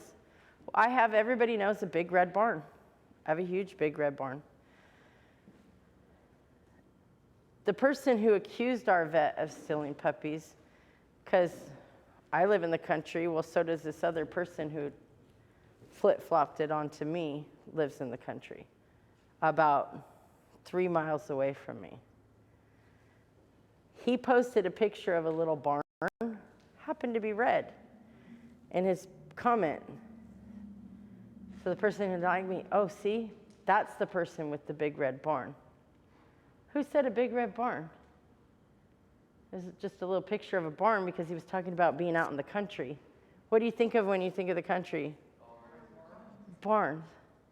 So I messaged him when I saw that. Before I knew this person was already twisting it and saying that, I said, hey, you might want to change that because I live in the country and have a red barn.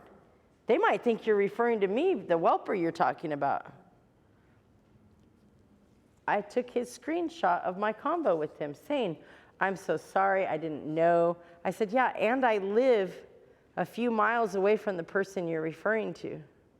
The person who put the finger on me is who he was referring to. He flat out said her name in my message. So I posted it. Look, you guys, this is my convo with him. He's not, because everybody's blowing me up. Why are they accusing you? I said, nobody's accusing me. You know, like, it's not me. What is a barn? I'm like, oh, Lord, this is how people twist stuff.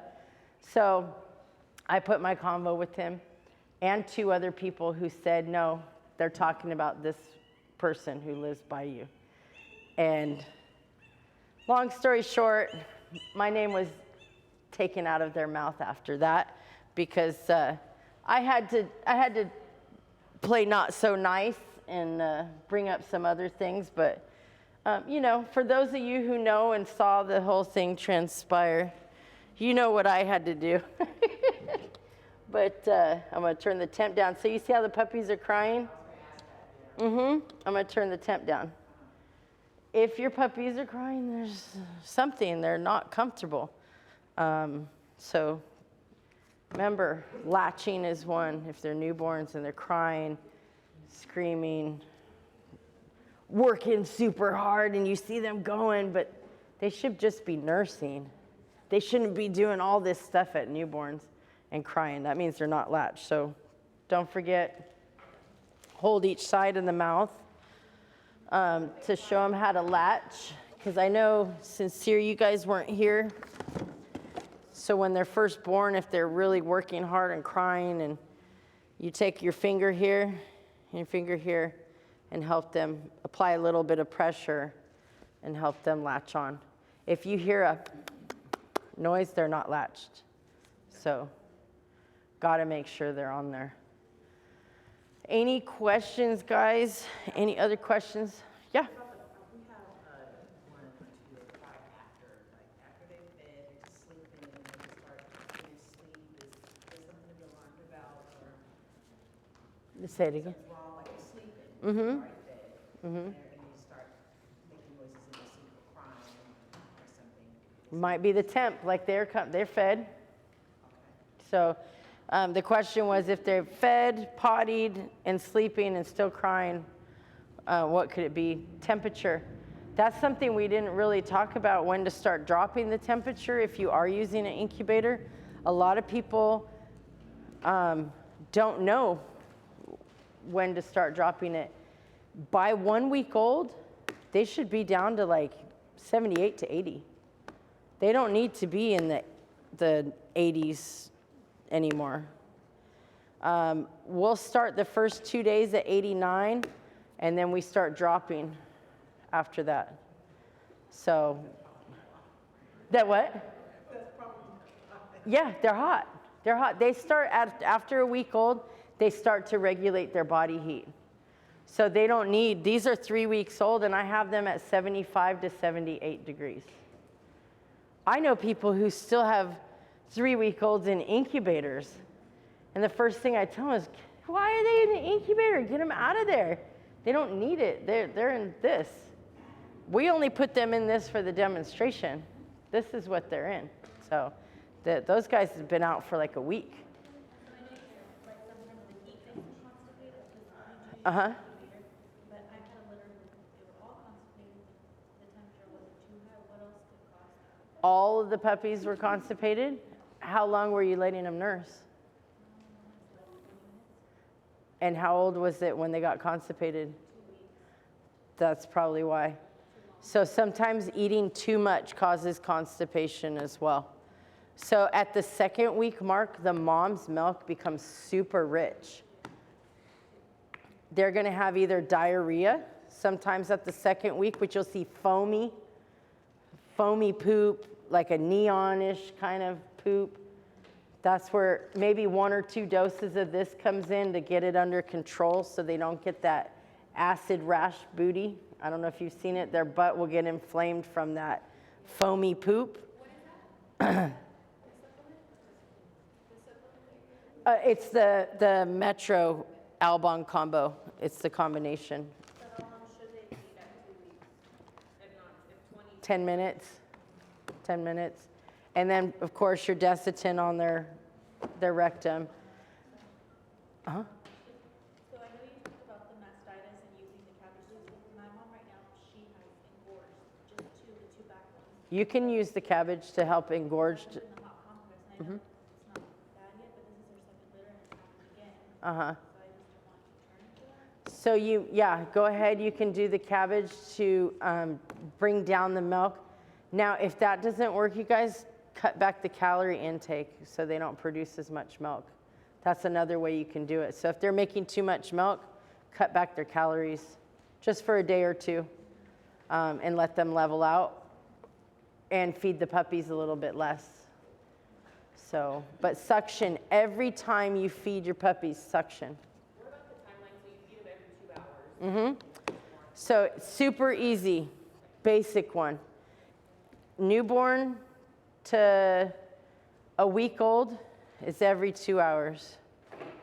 They hit 2 weeks old, you can go 2.5. 3 weeks, 3 weeks old. 4 weeks, 4 or 5 hours. Did I say 2, 3 weeks old? Sorry, I'm brain dead. 2, 3 hours.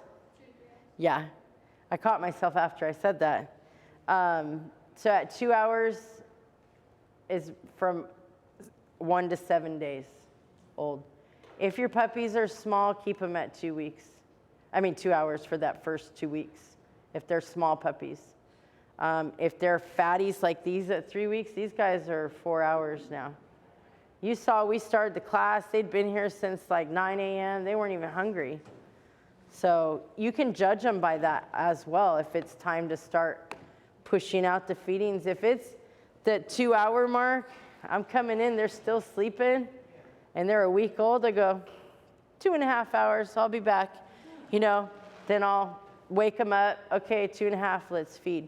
I'll do that for a few days, and if they're still at that 2.5-hour mark sleeping, oh, hell yeah, we're moving to 3 hours. I'm getting 3 hours of sleep now. That's our, like, we're so excited when we hit that 3-hour mark. It's like, ah. We come back to life because the first 2 weeks we're just like zombies, especially Kurt because he works and does a couple of feedings for me at night, so he really takes the brunt of it. Since my health issue, I have to have 5 hours of sleep, so he sacrifices himself. Right, Kirk? It's for the good cause.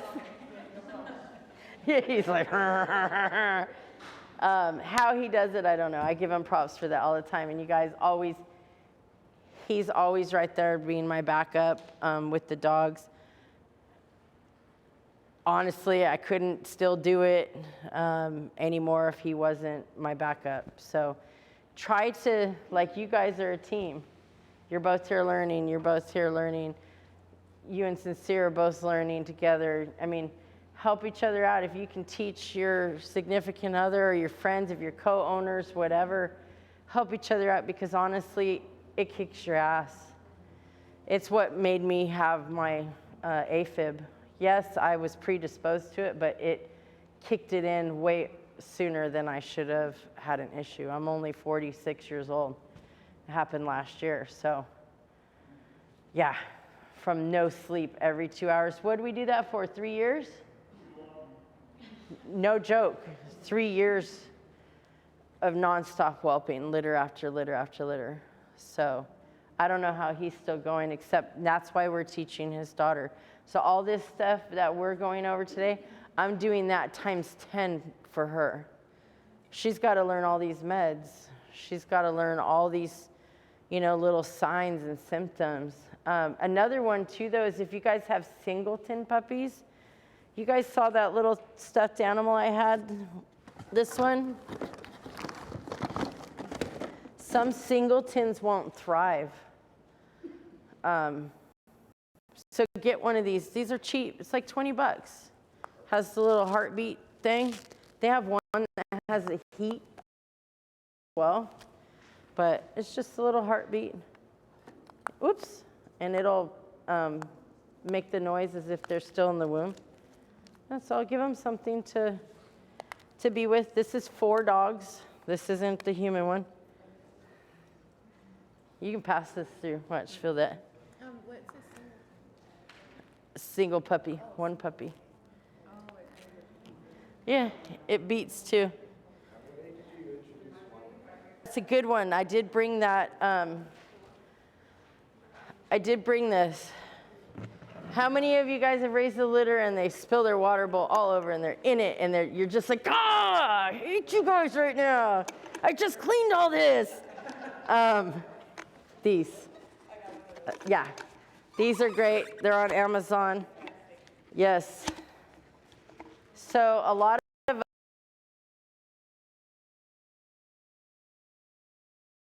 or the raised weaning pens that have the grid.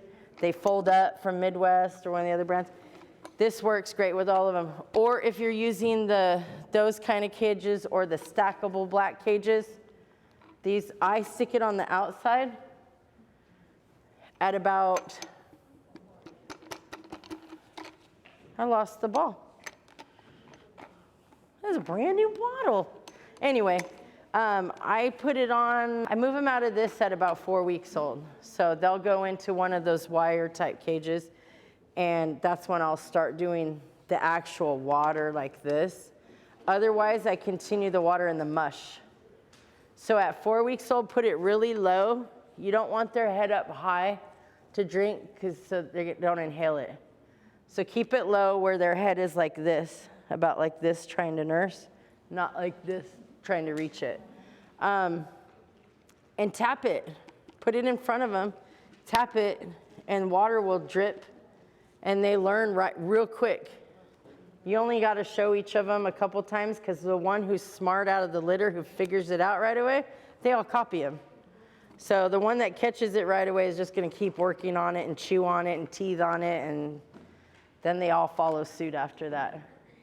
But about 4 weeks old, we add the water bottles.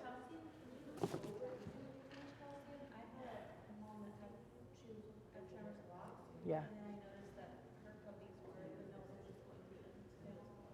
Her puppies were doing what? Uh-huh.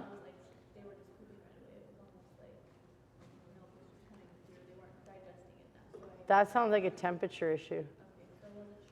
What temperature were you putting them at? And what age was that?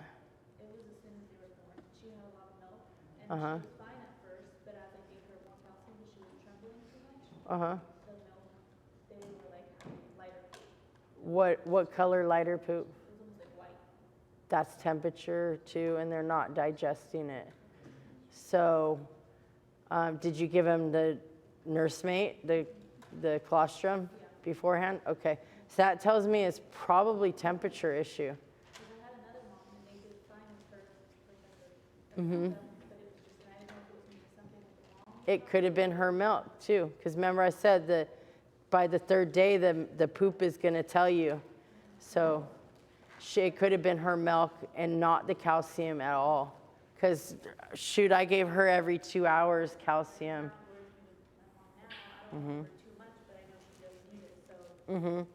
Yeah, don't give them like, a huge amount. What is it? It's like barely 1 ml. I think you give them 1 ml per couple hours. It's not going to do anything. The thing with the calcium, if they can't absorb it, they poop it out. Not toxic. Not going to hurt them. On the mama, she'll just poop it out. Yeah. No, she probably had a bacterial issue going on. And that's when it's good to have the Clavamox. So you would start her and the puppies. If you have that issue again, start them on that. Per vet. So we must state that. But, sometimes we just have to do it ourselves, to have the stuff. I can't sell it to you, but I can tell you what I use. Yeah. So, and you can get it. How are we on time? Okay. Is there anything that online, I don't know where Kirk is, is anything online, any questions? We're good? Now's your chance to ask them, guys. We're at the end of it. If there's something maybe you feel I didn't touch. Oh, urine.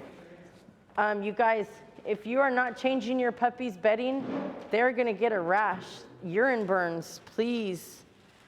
It happens. And I've seen puppies that have blood coming out their nose. People are like, my puppies are dying. And their bellies are blistered.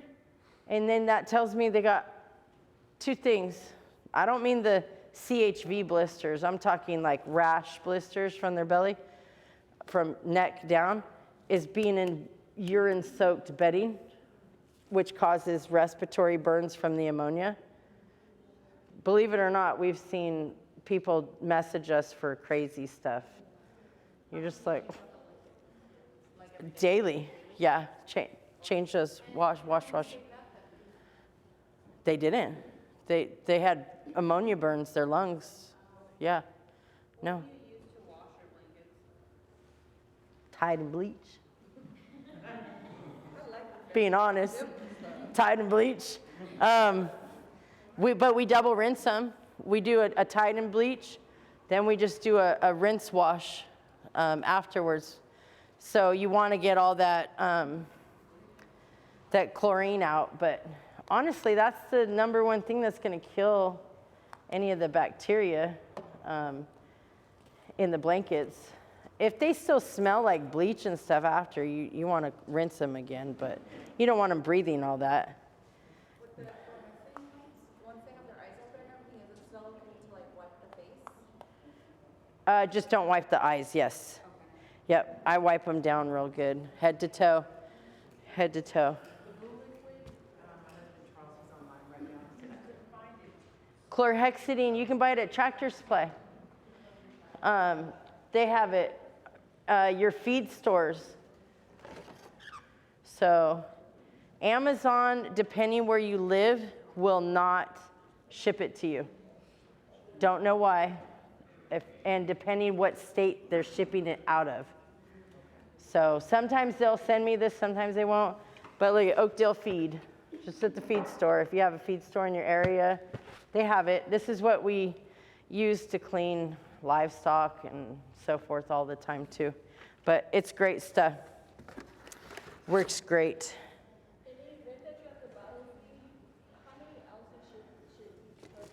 Same thing as tube feeding. So remember I was saying, if it's from the beginning, slowly increase them gradually. Now if it's a 3-week-old puppy and say the mom stopped producing milk, you take their weight, say they're a pound, that's 16 ounces, feed them 14 ounces, right about there, you know what I mean? Because I'm not gonna feed them 16 ounces right off the bat, because I don't know if they were getting that from mom. So less is more. So I'm safer to go a little bit less and see how they handle that and keep it down instead of regurgitating it. And if they're still hungry, then I know I can go up a little bit more. But once they're established puppies, you take their weight, and that's how many ml or cc's that you can feed them. So that's where the scale comes in real important. So if I say, okay, I have an 8-ounce puppy, not tube feeding, you know, bottle feeding, I'll go, okay, I'm going to give them 6 ml of formula. Yeah, but you should never be at the ounces until they're much older. Yeah, have you seen people feed ounces? I saw that. Look, yeah, they don't drink ounces really till later, like 5 weeks old, 6 weeks old. You'll start seeing them drinking the ounces. I hear someone sucking. Don't let your puppies suck on each other's peepees. It's not good for them. They tend to do it. See, like this is at 78, and I just picked up that puppy, and they're not crying, but it's warm to touch, so I'm going to go down again. They don't need it. They're normally like at 75. They really don't need to be that hot at this age. Any other questions, guys?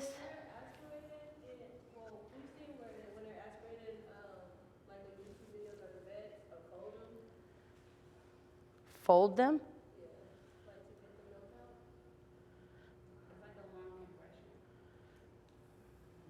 I use my suction machine. Yeah.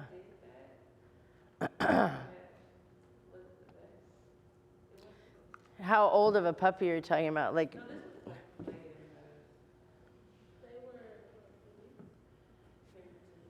2 weeks, and just fold them like a slinky. Yeah, I've never had to do that. What I'll do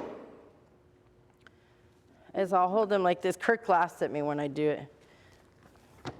So I put my hand here and my hand here, and I let their belly droop. So they kind of sit like this. Don't ask me why, but it helps them breathe. It's just a trick I found over the years when they're struggling.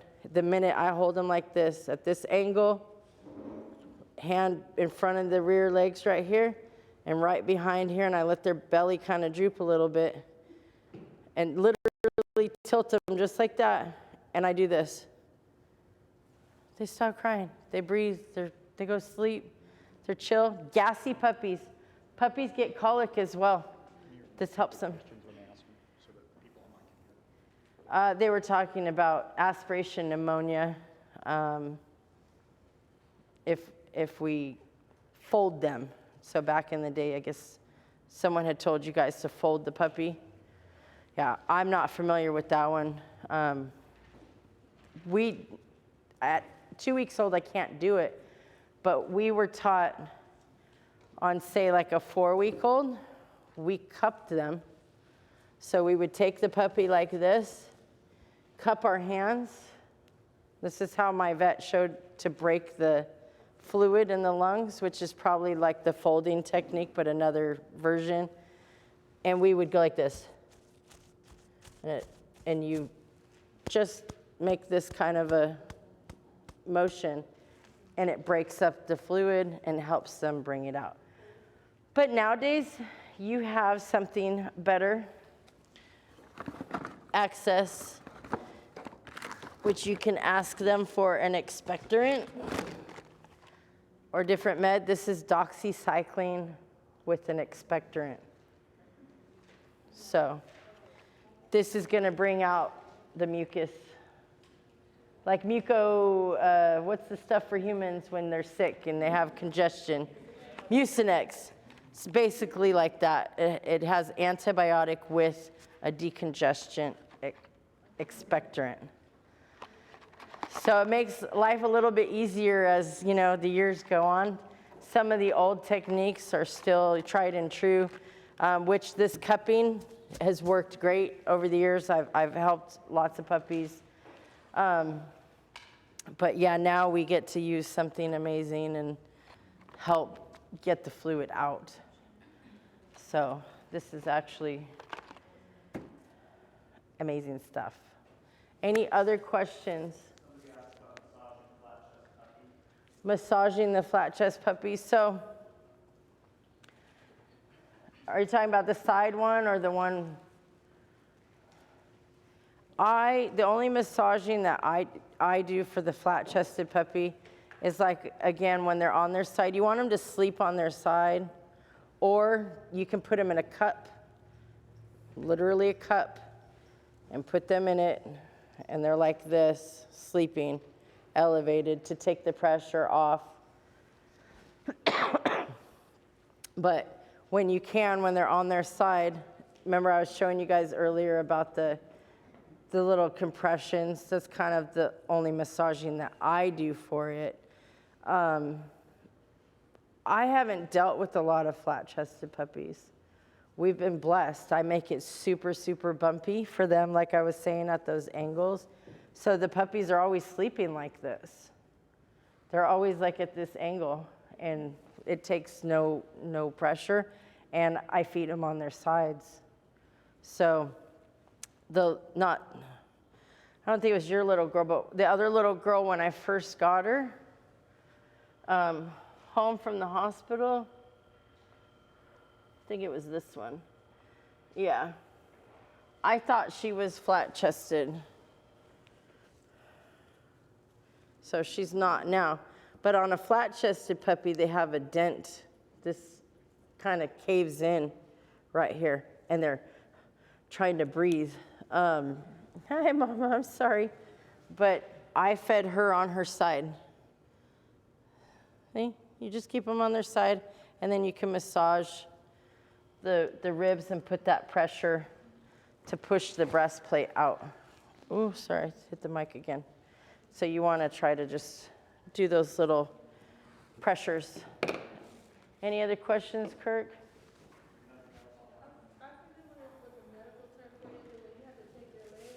For the swimmer puppies? Mm-hmm.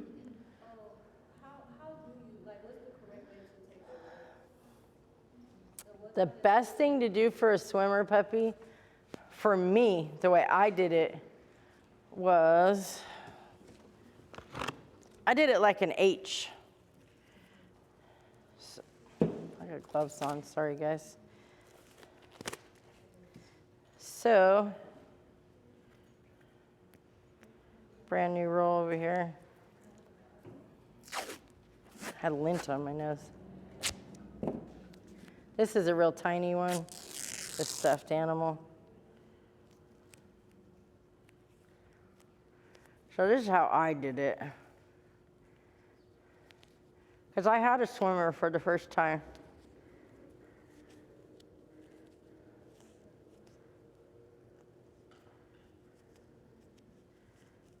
Okay? I kept their little feet together. That's how I did it. So it forced him to get his feet underneath him. Believe it or not, guys, Mogul was a swimmer puppy. Our Isabella, he was a swimmer. Water aerobics or like physical therapy with the swimmers and stuff? Uh, Or start off tape first and then kind of see for progression from there? I started him when he was real little with the tape. It helped to keep his legs together, and he'd push off. And a hard, non-skid surface is the best thing. So when they start with the swimmers, I did the tape, but I also made sure whatever I had them on wasn't a slippery surface. You want them to be able to grip, okay, and push themselves up to move. That's going to help too with the flat-chested puppies. There is a device, there's a breeder. If you guys DM me, I'll send you the breeder's thing, but they've come up with this little PVC pipe thing that they tie they tie it on, and it compresses the lungs, and it does. Everybody has said that it works really good, so you guys can contact them. I guess it has a little cushion thing inside and so forth, but yeah, you can get different sizes. Swimmers puppies, two things: genetics or the flat surfaces. So, no, DM is the spine. So I can't remember the medical term, but basically it's like their septum. It just doesn't develop properly. So, in that case, you really got to do a lot of physical therapy on the puppies, and sometimes it takes a long time to heal than if it's just a plain normal flat-chested puppy. If their growth plate on their chest is not fused, that's another one. That's the genetic one that causes the concaved chest. We seen one with it. We couldn't save it. We did everything under the sun, physical therapy, so forth, wrapping it, doing the binding. She didn't make it. She continued to grow, but her chest plate never did. And it just was collapsing on itself. That's nothing you can help. That's genetic. So no matter what we did, it didn't do anything. But with the swimmer puppies, hard surfaces, non-skid surfaces, you can actually take and make a runner with wood and like some carpet or something, put down on it. And the physical therapy for the puppy is put it in the little run type box, so his legs are forced to stay in when he walks, and then it'll strengthen him. I did physical therapy with Mogul. Mogul was a swimmer swimmer with his back legs. He was like this, cruising around all the time, dragging his back legs. I was like, oh, come on, dude. As a little guy, smaller than that. Huh? We thought he was huge. He was so fat, so thick, so heavy. We figured that's what his problem was, because he was a blob. I mean, he ate, and he was just like a little whale walking around. I was like, oh, my Lord, this dog. So he was last one to walk, last one to do anything. And he wasn't like a normal swimmer where he was like 8 weeks old still having issues. It was just as a baby. But if it wouldn't have been for me keeping his legs together and working with him, it would have probably taken longer for him to get over it. But any others? Hair loss on puppies. How old of a puppy? It depends on how old. Chlorhexidine. It's probably a skin infection. That's why we wipe them down with the chlorhexidine all the time to help prevent any type of skin infections or fungus, but you can try your Clavamox and see if that helps. A lot of times it's bacterial or fungal, so chlorhexidine works. You don't have to go buy a bunch of fancy stuff. Wipe them down with that. Same thing with the puppy acne. How much did you put the wipes again? Those are regular baby wipes. I do like 30-60 ratio, so 30% chlorhexidine to 60% of water. I think the bottle says like 2 tablespoons per gallon or something. Per gallon, but I do a little bit stronger. So I put it like a water bottle like this. So see how it's to the label? So I'll have like that much water, and then I'll pour like that much of the chlorhexidine. And then I pour it in the wipies. Reason why I make it a little stronger, it's got to go through all those wipes. That's why. If I was putting it directly on the puppy, no, I wouldn't make it that strong. But it's never caused any harm in the whole time I've been doing it. So obviously something's okay. You were talking about puppy acne for the Mm-hmm. Clavamox and wipe them down with the chlorhexidine. It's generally a skin infection. If it doesn't improve, definitely have your vet test it. Make sure it's not mange. If a mom's not producing milk, at what age do you say you start or what age do you start introducing Formula? After day 2, if she's not even producing colostrum, start giving them a little bit. Sometimes it might take mom like 4 days for her milk to come in. Don't give up. Just keep putting those puppies on. The more she cleans them, that makes a natural oxytocin, and the more they nurse on her, her body will make natural oxytocin. So just keep staying on it and give the calcium and the hamburger. It'll work. And the vanilla ice cream, but not the cheap stuff. Don't give the cheap vanilla ice cream. What was the question? To the mom, you mean the beef and the... Yeah, the beef. Yep, to help. That was a question, guys, to help produce more milk. One sec. What was the question? Dehydration? Super simple, guys. Dehydration. If I was to do this and my skin stays up, it's the same thing with the puppies. They're dehydrated. If they look like, what's a good word? You saw how those puppies look nice and full and plump and, you know, healthy. If they have a dried out look and they look weak, chances are they're dehydrated. What was the question? How much ground beef do I give mom? I'm not a measurer, guys, remember.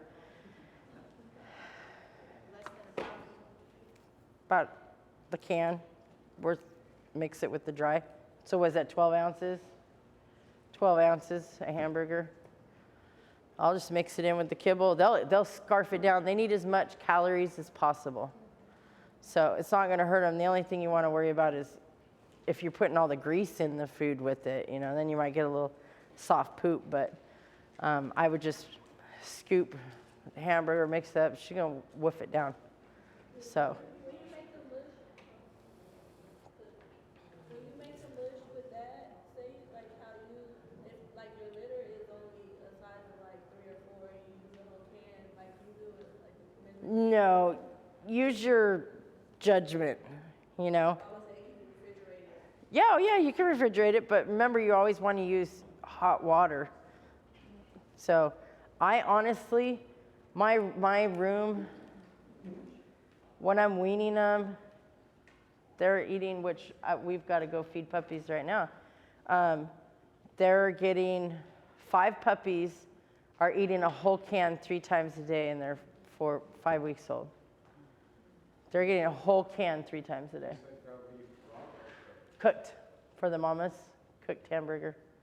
Yep, I don't know what it does, but it works great to help them kick in the milk. Any other questions? Are we good, guys? All right. You're welcome. And remember, guys, don't leave without leaving your email address so we can still give you the link so you can rewatch this, anything. And you guys can DM me. If there was something that we didn't touch on and you were here, DM me. That goes for the online viewers and for those who came in the class. Just DM me and I'll run over it. What was that? DM me your guys' email, yeah. I want to make sure everybody has, you have 30 days, so you can watch it whenever. Earlier, so I think my email is good. Okay, good, good, good. You're welcome.